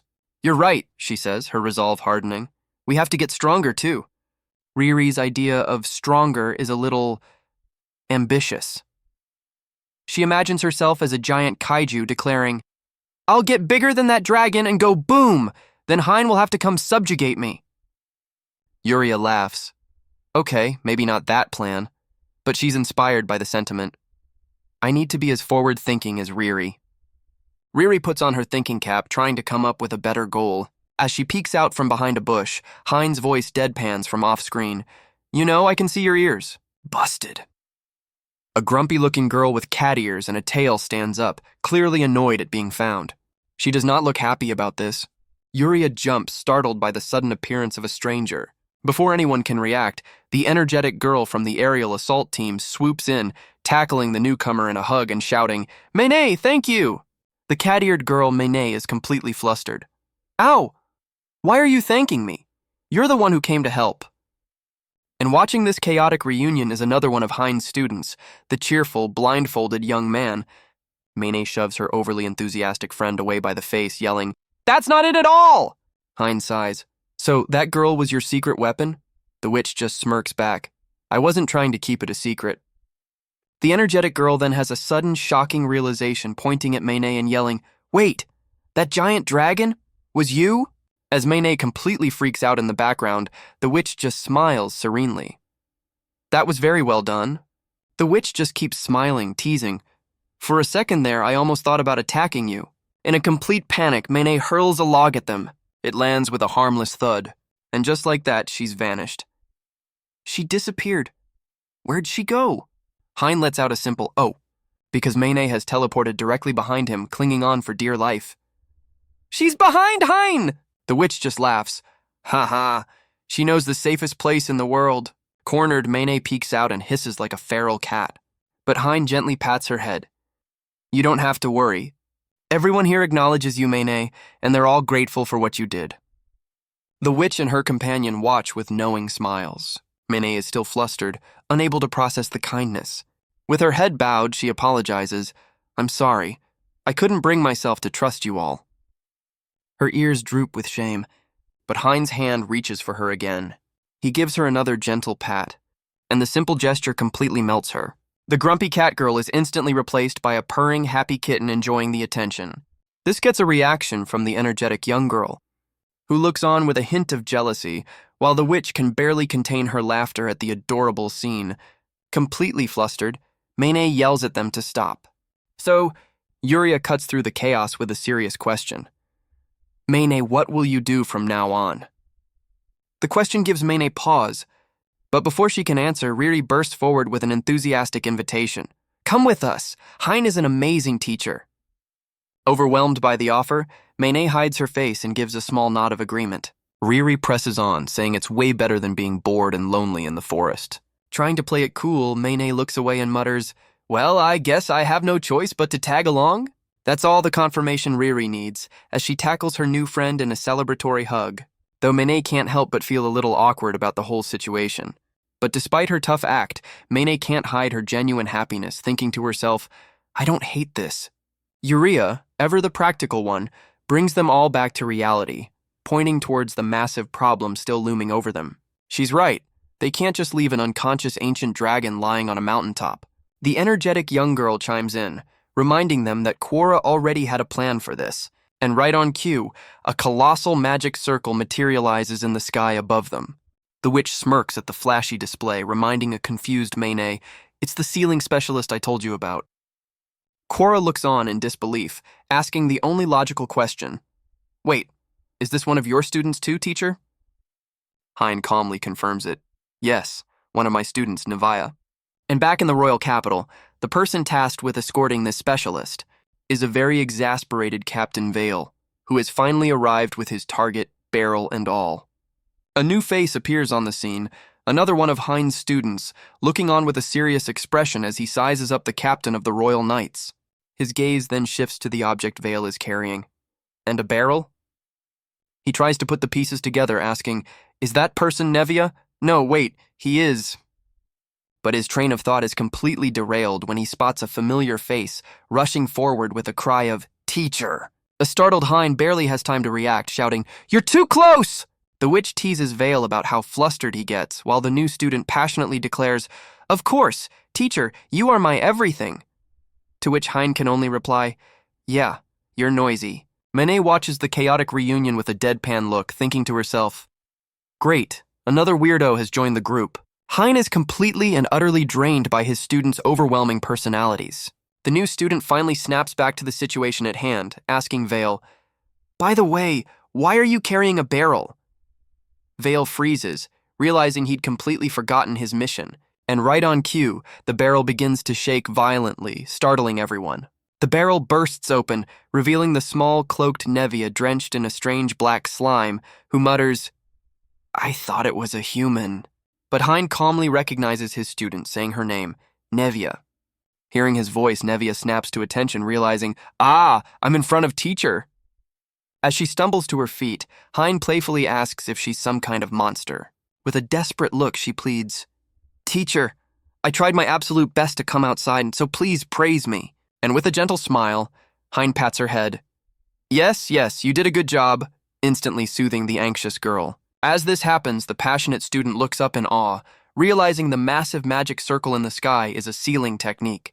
The spell activates, descending from the heavens. It rapidly forms a perfect barrier around the unconscious dragon. The seal is complete, encasing the beast in a colossal, silent pillar of light. With the sealing complete, the pillar of light vanishes, leaving a shimmering vortex in the sky. The group stares up at the aftermath. From a distance, Riri marvels, "Wow, the dragon's completely gone." The witch tips her hat, confirming, "It's over now." She playfully remarks on the insane magic power of a shut-in, while Nevia wonders why such a powerful spell is limited only to sealing. But the massive spell has left Nevia completely drained. Staring up at the vortex, she whispers, "My magic power." Burst! The residual energy scatters like dandelion seeds over the barren landscape, and wherever they land, life instantly springs forth, restoring the destroyed forest in a brilliant flash of magic. The miraculous energy even reaches the fallen creatures, jolting them back to life. The griffin and its young, drained by the dragon's aura, are suddenly revived. The energetic young girl watches as the beast flies away, unharmed. Tears stream down her face as she whispers, "The forest, it's coming back." Nevia, however, is completely oblivious, panicking. "Huh? Did I do something?" The girl looks up to the heavens, a single word escaping her lips. "Mom." Manny watches her friend's emotional moment with a knowing smile. A gentle, happy expression spreads across the young girl's face. Meanwhile, the source of the miracle, Nevia, has completely collapsed, muttering for everyone to just ignore her. Riri, held aloft by Hein, laughs, "It's gotten so bright out." But as she points out the one dark spot left, Nevia spirals into self-loathing. "I did something unnecessary. I'm worse than slime." Hein gently holds the collapsing girl, and with a warm smile, he tells her, "You did well." The praise hits her like a bolt of lightning. She's instantly rebooted, steaming with pure joy as Riri mutters, "Whoa, that's kinda scary." With the crisis averted, a cheerful white-haired man steps forward. "Well then, shall we prepare the report for the royal capital?" Cora proudly drapes an arm over Jean, adding, "After all, everyone here is one of teacher's students." The man continues his assessment as Hein sweats bullets, and since teacher is also the one who defeated the dragon, his return to the court is a given. He'll surely be granted a title and territory, don't you think? A suggestion that leaves Riri and Yuria fuming. But Hein has just one thing to say: "I refuse." Meanwhile, back at the royal capital, the court is in an uproar, with nobles demanding to know what that colossal magic was. The stern-looking lord can only let out an exhausted sigh. A noble begins his report, confirming the situation is being resolved by a team composed of Commander Jean and S-rank adventurer Quora. The court gasps as he adds another name to the list, Captain Vale of the Royal Knights, and the one who deployed the massive sealing technique was none other than the court sorcerer, Nevia. He clarifies that the legendary spell was indeed her doing. The lord is floored. For all of them to be gathered in one place, was there no other option? But the noble assures them there is no need to worry, because the one who brought all these legends together was their teacher. He confirms that every single one of them was trained by the very same master. Therefore, he explains, there is no risk of them fighting amongst themselves. Meanwhile, at the gates of the capital, a guard rushes to Lord Julius. Julius smirks. It seems they've arrived. The massive gates to the capital stand before them, With a heavy groan, the gates begin to open, revealing the silhouettes of Hein and his entire chaotic entourage. The shadow hero has finally returned to the royal capital. Hein steps into the capital, his expression hard as stone. They are immediately brought into a grand hall, where the entire group is forced to kneel before the court. But even on his knees, Hein's gaze is defiant. The witch seems almost amused by the situation. Captain Vale remains perfectly composed, as does the ever-calm, white-haired swordsman. However, not everyone is handling the pressure so well. Navia panics internally. I just followed teacher, so why is everyone surrounding me? A courtier's voice cuts through the tension. And what of those children? Are they villains? Sending poor Mene into a terrified squeal. The energetic young girl calls out Mene's name in concern. Hein leans down, gently telling her, "If you're not good with people, just look at me." She immediately buries her face in his back, clinging to him for safety. Another student connects the dots for the court, asking, "Teacher, was Lord Hein truly assigned to mentor a dragon princess?" Suddenly a hand slaps the floor. A commanding voice orders, "Raise your heads." It's the stern-looking lord. Looking down at Hein, he says with a heavy heart, "I'm sorry, Hein." But Hein replies with unwavering respect, "No, your majesty. On the contrary, I am sorry for troubling you." The lord sighs, rubbing his temple. "Stop that. Our positions are reversed here." The king continues, acknowledging that everyone present contributed greatly to resolving the crisis. He explains that he's already received a full report from Captain Vale's messenger. The witch chimes in, noting the difficulty in rewarding people who already seem to have everything they could want. But the white-haired swordsman stands up. "Give my master a title and reward worthy of him," he demands. The king turns to him, intrigued. "Oh? And what is it that you desire?" Riri answers bluntly, "I was just carrying out my mission." Vale adds, "As was I was simply escorting her." And the ever-anxious Nevia stammers that, as long as it's for her teacher, she's fine with anything.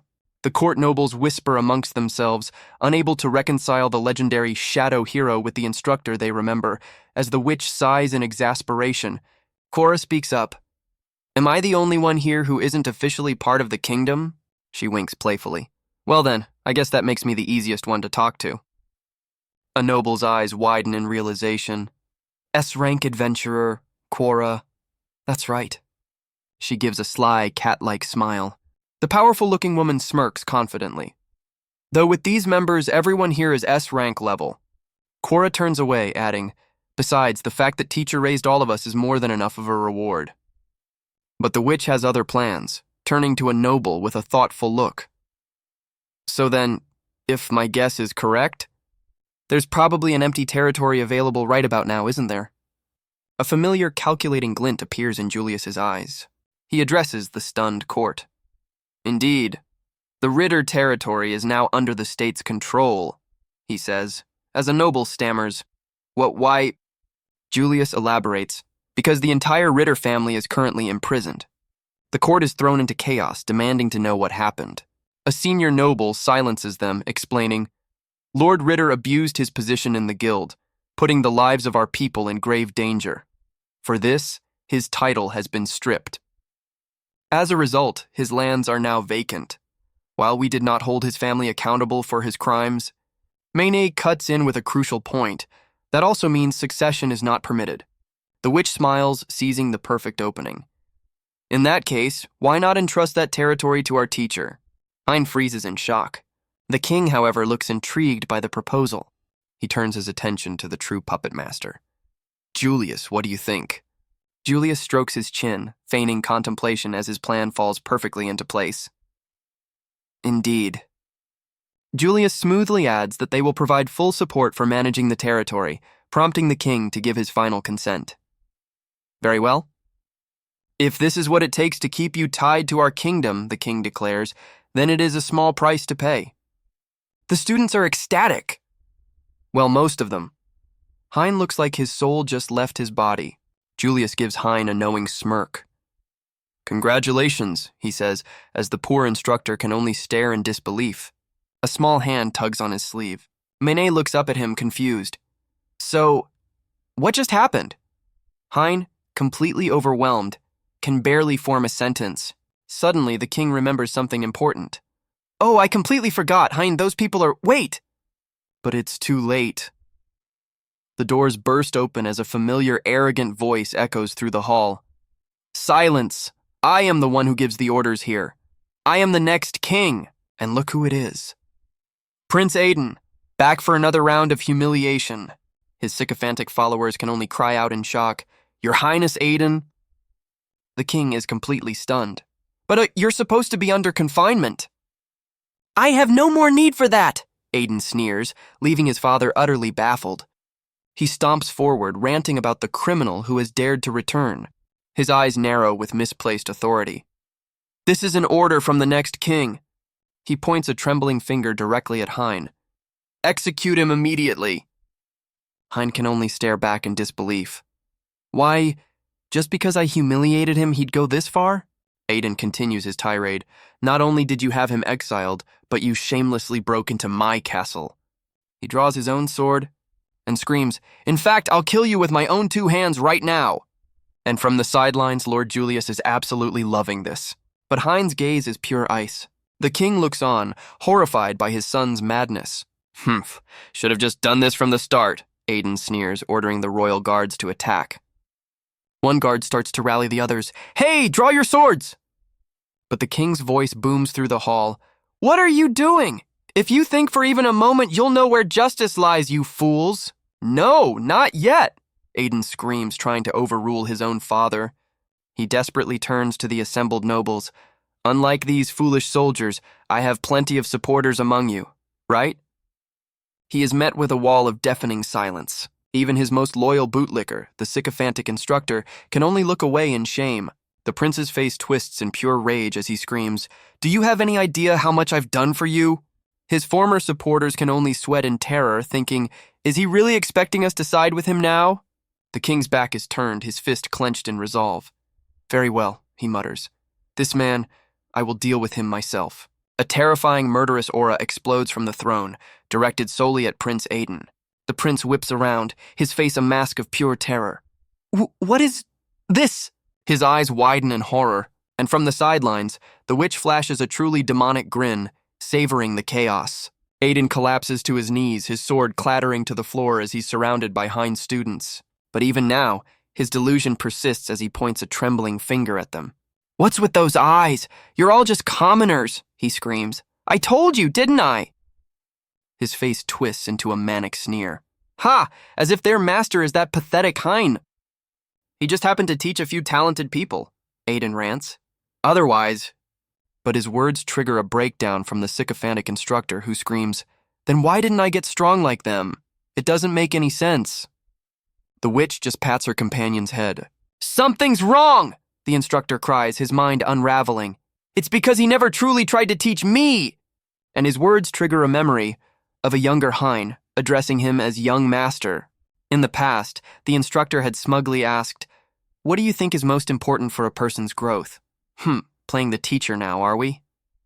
But the woman with glasses had glared daggers at him, growling, Answer him! Your teacher is asking you a question. Flustered, he'd spat out his true belief. It's talent, obviously. The quality of a chosen one like me is different from mere commoners. Hein had listened patiently. Talent, perhaps, he'd said. But what's truly important is the talent to never stop polishing your skills. Hein continued his lesson. Everyone is born with different qualities. But the one thing necessary for growth is common to all, the will to keep polishing yourself. But the arrogant young noble had scoffed. What are you trying to say? That no matter what talent a person has or what teacher they get, if they neglect even the most basic training, Hein stated plainly, they will never achieve greatness. The instructor's face twitched with rage. Don't mess with me, he had roared. Back in the present, his pathetic delusion shatters the silence of the court. That's just an excuse for the incompetent. My talent is recognized by all the other instructors. That's the real answer. As the instructor gasps for air, a slow, deliberate clap echoes through the hall. The king, with a chillingly calm smile, addresses his disgraced son on the floor. A wonderful speech, Your Highness. However, he continues, his voice dripping with finality, the flashback continues as the white-haired swordsman coolly addresses the instructor. A shame, really. An answer without results is no answer at all. He leans in with a predatory grin. If you want the real answer... The witch steps forward, flanked by her comrades. Your Highness, we are that answer. The instructor snaps back. Shut up! Don't you dare talk back to me! But the woman with glasses has had enough of the talk. You're being far too roundabout. In a flash, her blade is drawn. If you want to know if your methods are better than our teachers, and then you'll find out by fighting me. The instructor recoils in terror, stammering, My talent is just about to blossom. Not yet, but... A hooded girl steps from the shadows, her voice cutting through his excuses. So, are you saying you could kill our teacher? Cornered, the instructor sweats. Oh, of course I could, setting the stage for his own downfall. The hooded girl stares him down, her voice ice. Then I think you should try it. The woman with glasses' eyes flash with intensity. Right now! The instructor collapses in fear, desperately trying to find an out. Or perhaps, the witch leans back with a smug grin, interrupting his pathetic excuses. Want to try a more efficient way to draw out that talent of yours? The instructor's eyes light up with idiotic hope. I knew it! You were hiding a secret method. Tell me, quickly. She gives him a playful, cat-like smile. Well, that method is... to experience death. She continues, her tone chillingly casual. You know the saying, to cross the line of death? Right here, right now? The white-haired swordsman's eyes narrow. He finishes her thought, his voice dripping with menace. You have a full lineup of opponents who can give you that very experience. Terror grips the sycophantic instructor. He stumbles backward, completely trapped by their chilling offer. How did it come to this? He screams in his mind. His eyes fixate on the one man at the center of it all, and... That's right, his fractured mind seethes. It's him. His fear twists into a desperate, delusional rage. If only this man... I was gone, he shrieks, lunging forward with a hidden blade in a suicidal attack. The other instructors can only watch in shock, but back in the present, the white-haired swordsman calmly addresses the king. There is no problem, your majesty. And Julius adds with a smug grin, besides, he would only get in the way, but even in the past, Hein's gaze was like ice. He effortlessly sidesteps the attack, criticizing the instructor's form. Your swing is still too wide. Your movements should be minimal. With a single fluid motion, he slams the man to the ground. I taught you that, didn't I? The other instructors are speechless. Looking down at his pathetic former student, Hein says, You can still choose. Will you be arrested quietly, or will I have to stop you from rampaging? The instructor's face twists in a mad sneer. Ha! What can someone like you... His mind spirals into delusion, but Hein cuts him off with a chilling warning. Wouldn't it be better for you if I wasn't the one who stopped you? Because standing behind him were the real monsters he had trained. The instructor stares up in utter terror. They might not kill you, Hein says coldly, but you'd be made to taste the true line between life and death over and over again. Back in the present, the witch sighs with a smirk. Aw, teacher is so kind. The white-haired swordsman grins, adding, Yeah, but he really was about to get himself killed. The flashback shows Hein having to physically stop his students from escalating the situation. As the drama concludes, the king looks on. I must sincerely thank my foolish son's sincerity. His gaze is steady. Then it hardens into pure, cold fury. Aiden, no, the king commands. Tie that man up. Don't let him meet with anyone. The entire court freezes in shock at the finality of the king's decree. Prince Aiden is frozen in disbelief. His mind shatters as he screams at the guards, Hey, what are you doing? But the king's jaw is set. As the guard sees him, the king delivers the final crushing blow. From this day forward, you are forbidden to use the name of this house, Gold. A single broken sound escapes Aiden's lips. Huh? He's dragged away, his denial turning to frantic confusion. I might not be able to use the name, but... Hey, what does that mean? He thrashes wildly, roaring, Don't mess with me! Why... The king doesn't even turn around, his command echoing through the hall. Take him away. A final, desperate scream tears from Aiden's throat, and the great doors slam shut, sealing his fate.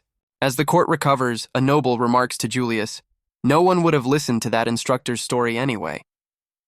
But Hein is finally connecting the dots, a horrifying realization dawning on him. Who was moving behind the scenes? The answer, of course, was the master manipulator himself. The king leans back, exhausted but satisfied. It's going to be busy for a while, but in the midst of all this, giving Hein a territory is a true godsend. A godsend that has left our hero completely catatonic. His brain short-circuits as the weight of his new title crashes down. Sometime later, on the road to his new domain, Hein's internal monologue is one of pure defeat. I've been made a lord against my will. I give up. The witch, however, is having the time of her life, gleefully telling a miserable Hein, I'll be very active in your new territory, so just leave it all to me, master. Maine looks on with concern, asking, more importantly, are you okay with this? But her question is drowned out by the absolute pandemonium of his other students as Jean screams, we did it! We finally got him back! The carriage ride is anything but quiet, as one of their companions remarks. Even Lord Julius said he'd be busy for a while. It's a shame he couldn't come along. Hein glances over, completely drained by the chatter. Even the normally composed white-haired swordsman is sweating bullets, muttering, was it really a good idea for me to tag along? Nearby, Nevaeh sinks into a depressive slump, whispering, I'm not really useful for anything. Only for Maine to bluntly reply, wow, you're saying some really pathetic things. Hein tries to ground them in reality, stating, look, even if you say you'll handle everything, the Ritter territory is a remote borderland. He continues, the mountain where I first met you two is part of that land. So, are we going back to that house? Riri is practically vibrating with excitement at the thought, but Hein's expression turns serious. Before that, he says, there's someone I need to meet. Someone to meet? The group asks, as Maine mutters the name, the great merchant, Sharon. The witch beams with a knowing smile, revealing the connection. Of course, he's one of Teacher's disciples after all. Their destination, the massive branch office of the powerful Sharon Trading Company. Inside, a maid announces the arrival of a letter for her master, Sharon. A voice from off-screen tells her to just leave it on the desk, as his hands are full. But as the light catches his face, the great merchant Sharon smiles, whispering, finally, I get to see you. Teacher. The news sends Sharon into a fit of cheerful humming, leaving his staff utterly bewildered. He practically floats over to his desk, still humming a happy tune. As his maids watch on in complete confusion, the normally stoic merchant, usually buried under mountains of paperwork, is now happily working away. In fact, he's suddenly working at a terrifying pace, his pen flying across the page. One of the maids can't help but ask, what's wrong with him? He seems to be in a great mood, but... Her colleague points out that if he's working at twice the speed, that means their workload has doubled too. Suddenly, Sharon calls out to them, making them jump out of their skin. He's already prepared a mountain of new documents, and the maid stammers, understood. But when did you even make all this? He just gives a satisfied little smirk. I'm just feeling inspired, he says with a cheerful smile. The maids are completely baffled. Inspired? Actually, he continues, practically glowing, something wonderful has happened. My teacher is coming to visit me. The maids can only stare, dumbfounded. Teacher? The maid snaps back to reality, flustered. Ah, my apologies for prying. I'll get back to work immediately. But Sharon just waves it off with a gentle smile. Oh, it's fine, it's fine. Suddenly, a third maid, sitting calmly amidst the storm of paperwork, catches their attention. As a tea cart and its entire contents go flying, she casually announces, shall we take a little break? In a flash, books fly from the shelves, and papers whip through the air. The other two maids can barely keep up, completely overwhelmed by the whirlwind of activity. But in an instant, the chaos subsides, revealing a perfectly prepared, sparkling, clean tea table. And just when they think it's over, a teapot and cup begin to float in midair. The pot tilts, pouring a perfect stream of tea directly into the cup. The maids are left utterly speechless, holding the magically prepared refreshments. The calm maid smiles warmly, asking, is black tea okay? The maids take a well-deserved break, enjoying the lavish spread of cakes and sweets. A quick shot of the perfect macarons. One of the maids takes a bite, but then pauses thoughtfully. Her colleagues are already gushing, not about their co-workers' magic, but about their boss. Master Sharon's magic is just incredible, one says, while another adds, it's true, and he even won an award for his swordsmanship recently. The first maid chimes back in, and his main job is a merchant. Seriously, how many talents does one person need? The calm maid just gives a serene, slightly sad smile. Well, I couldn't do anything, so this is how I ended up. she says cryptically, leaving the others completely baffled. Her expression shifts, becoming distant as she begins to list off a series of legendary names. Captain of the Royal Knights, Vale, Commander of the Red Dragons, Jean, the Great Sorcerer, Quora. She turns to the others with a fan in hand. I suppose everyone around here knows of them? One of the maids stammers. Oh, of course! They're all incredibly famous! She continues with a serious expression. I've heard that Quora can unleash magic with power that surpasses even a dragon's breath. And that Jean of the Red Dragons can supposedly fell a dragon with a single strike. While Captain Vale, who protects the royal capital, is a swordsman of considerable skill.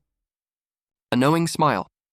Her face reflects in her tea as she says, As for me, I didn't have Jean's physical prowess, or Quora's immense magical power, and I certainly didn't have Vale's talent for the sword. The other maids are stunned, with one exclaiming, Of course you can't compare yourself to them. If you did, we'd all be in the same boat. A flashback shows the witch teasing her as the calm maid admits, Even if Jean fought with magic or Quora fought with a sword, I don't think I could win against them. She laughs it off, wiping a tear from her eye. Ah ha ha, well, I just didn't have as much outstanding talent as the others.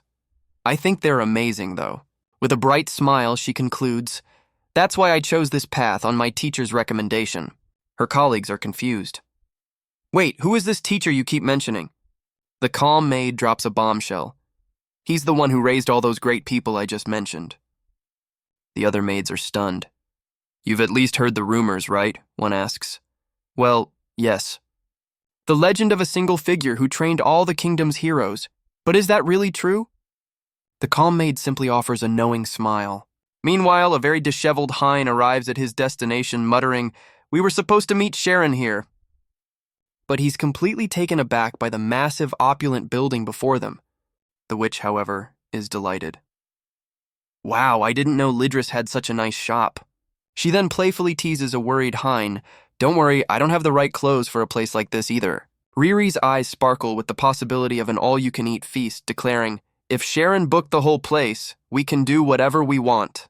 But their arrival is interrupted by a very angry customer. An arrogant noble storms out with his entourage, bellowing, How dare you not let me in when I've come all this way? The nerve! He then spots Hein's plainly dressed party standing outside. A nasty, condescending sneer spreads across his face. He points a finger at Hein and shouts, Hey! This isn't a place for beggars like you! Go home, he sneers, flicking his finger at Hein, who just looks tired of this whole situation. Just as the confrontation escalates, a well-dressed employee appears in the doorway. Excuse me, the noble scoffs, turning to him. What is it? Are you that clerk from before? It's too late for apologies now, the noble huffs. My mood is already ruined. But the employee completely ignores him, turning to Hein with a respectful bow. You must be Lord Hein. We've been expecting you. The noble's jaw drops. Huh? He whirls on the employee, demanding, Hey, what's the meaning of this? You're turning me away to let this riff-raff in? He screeches, completely losing his composure. He turns back to Hein's group with a sneer. Hey, you beggars. You're not seriously trying to push past me to get inside, are you? Riri is absolutely fuming. Suddenly, one of the noble's own entourage steps forward, putting a friendly arm around his shoulder. Sorry about that. Hein finally speaks up, calmly stating, This is an important appointment. The noble spins around, incredulous. There's no way you have a more important appointment than me. Hein just looks at him, completely unimpressed. First of all, who even are you? The noble smirks condescendingly. So you really don't know who I am? Then I'll do you the special favor of telling you. He strikes a pose, preening. I am Bashud Ritter, son of the Count Ritter who governs this very land. Yuria tries to place the name. Ritter? Riri looks at her, confused. You know him? Bashud continues his rant, gesturing wildly. This shop, the guild, everything here is under my family's control. He turns back to them, his voice dripping with contempt. So what reason could they possibly have to prioritize a penniless beggar over me? Hein's expression doesn't change. He calmly replies, I haven't heard anything about the Count having a son. Bashud is left speechless. What? Hein delivers the final blow. The Count has been arrested and the Ritter family's title has been stripped. He takes a single, deliberate step forward. With a cold, dismissive tone, Hein adds, "Right now, you're just Bashud, aren't you?" The young noble's world shatters. As his entourage stares in confusion, the witch can't hide her amusement. Bashud snaps, screaming at his men, "Idiots! Don't get swayed by such ridiculous lies!" He desperately tries to rationalize the situation. "There's no way my father, a count, would suddenly be arrested." He flashes back to his important duty of protecting the house while his father was away. He even boasts about turning away some messengers from the royal capital because he didn't recognize them. He puffs out his chest, demanding his cronies praise his perfect handling of the situation. Watching the pathetic display, Hein sighs. "Don't tell me I have to deal with this too?" Bashud scoffs, trying to sound superior. "I bet you don't even know who the S-rank Quora is, do you?" His arrogant gaze then sweeps over Hein's party. Although, come to think of it, the witch remarks dryly, "For a so-called beggar, you've brought some fine women with you." Riri is seething. Yuria and Mene are completely unimpressed. Riri finally snaps, roaring in fury. But Bashud just smirks, his eyes locking onto a new target. Especially, he gets right in Mene's personal space, grabbing her chin. Her face contorts in pure, unadulterated disgust. He leans in with a slimy smile. "How about it? If you hand over the women, I might just forgive you." But before he can go any further, Hein steps in, pulling Mene protectively behind him. Bashud stammers, "What is it?" Hein's expression is utterly dismissive. "Well, since you admitted to turning away the royal messengers, I suppose you wouldn't know."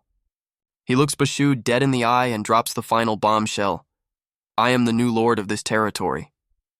The noble's face freezes in pure, uncomprehending shock. Mene looks up at her teacher, completely captivated by his absolute authority. Even Bashud's entourage starts to sweat, the gravity of the situation finally dawning on them. But Bashud's shock quickly boils over into rage. "Don't screw with me! Do you really think such disrespect will be forgiven?"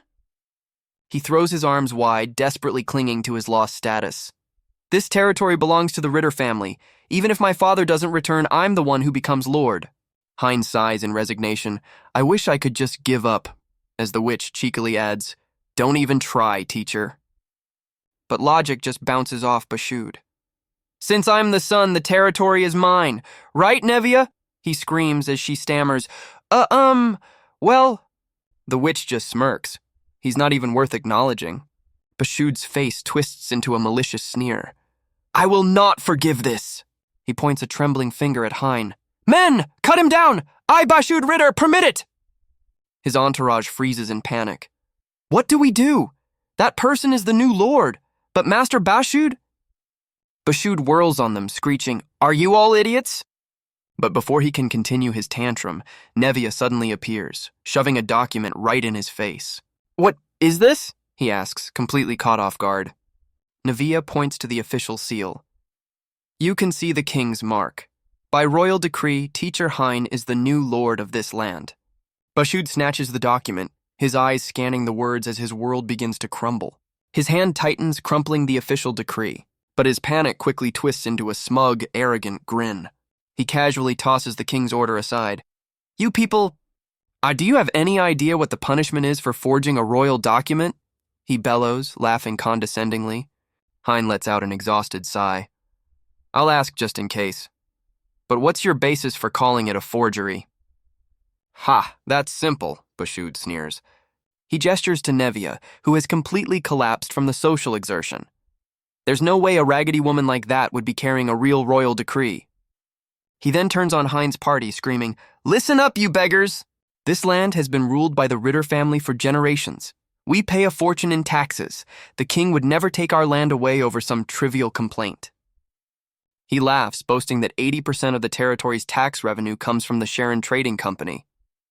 "And since their headquarters is right here," he sneers, "it just proves how valuable the Ritter family is to the king." Many deadpans about that. Hein's eye twitches, knowing exactly what she's about to say. Bashud's face twists in fury. I won't let you get away with that." But his hand is caught midair. Hein grips his wrist, his voice dangerously low. "Don't touch the children. In fact," Hein continues, "you're the one who should be worried about offending the Sharon Trading Company." Bashud scoffs. Why would I need to worry? They're operating in my territory. They should be the ones worried about me. Just then, the sound of a carriage screeching to a halt cuts through the tension. An opulent carriage, clearly belonging to someone of immense wealth, pulls up sharply. The crowd immediately recognizes it. "That's from the Sharon Trading Company," one man gasps. "Only the most important people ride in a carriage like that." The door swings open, and a single polished boot steps onto the cobblestones.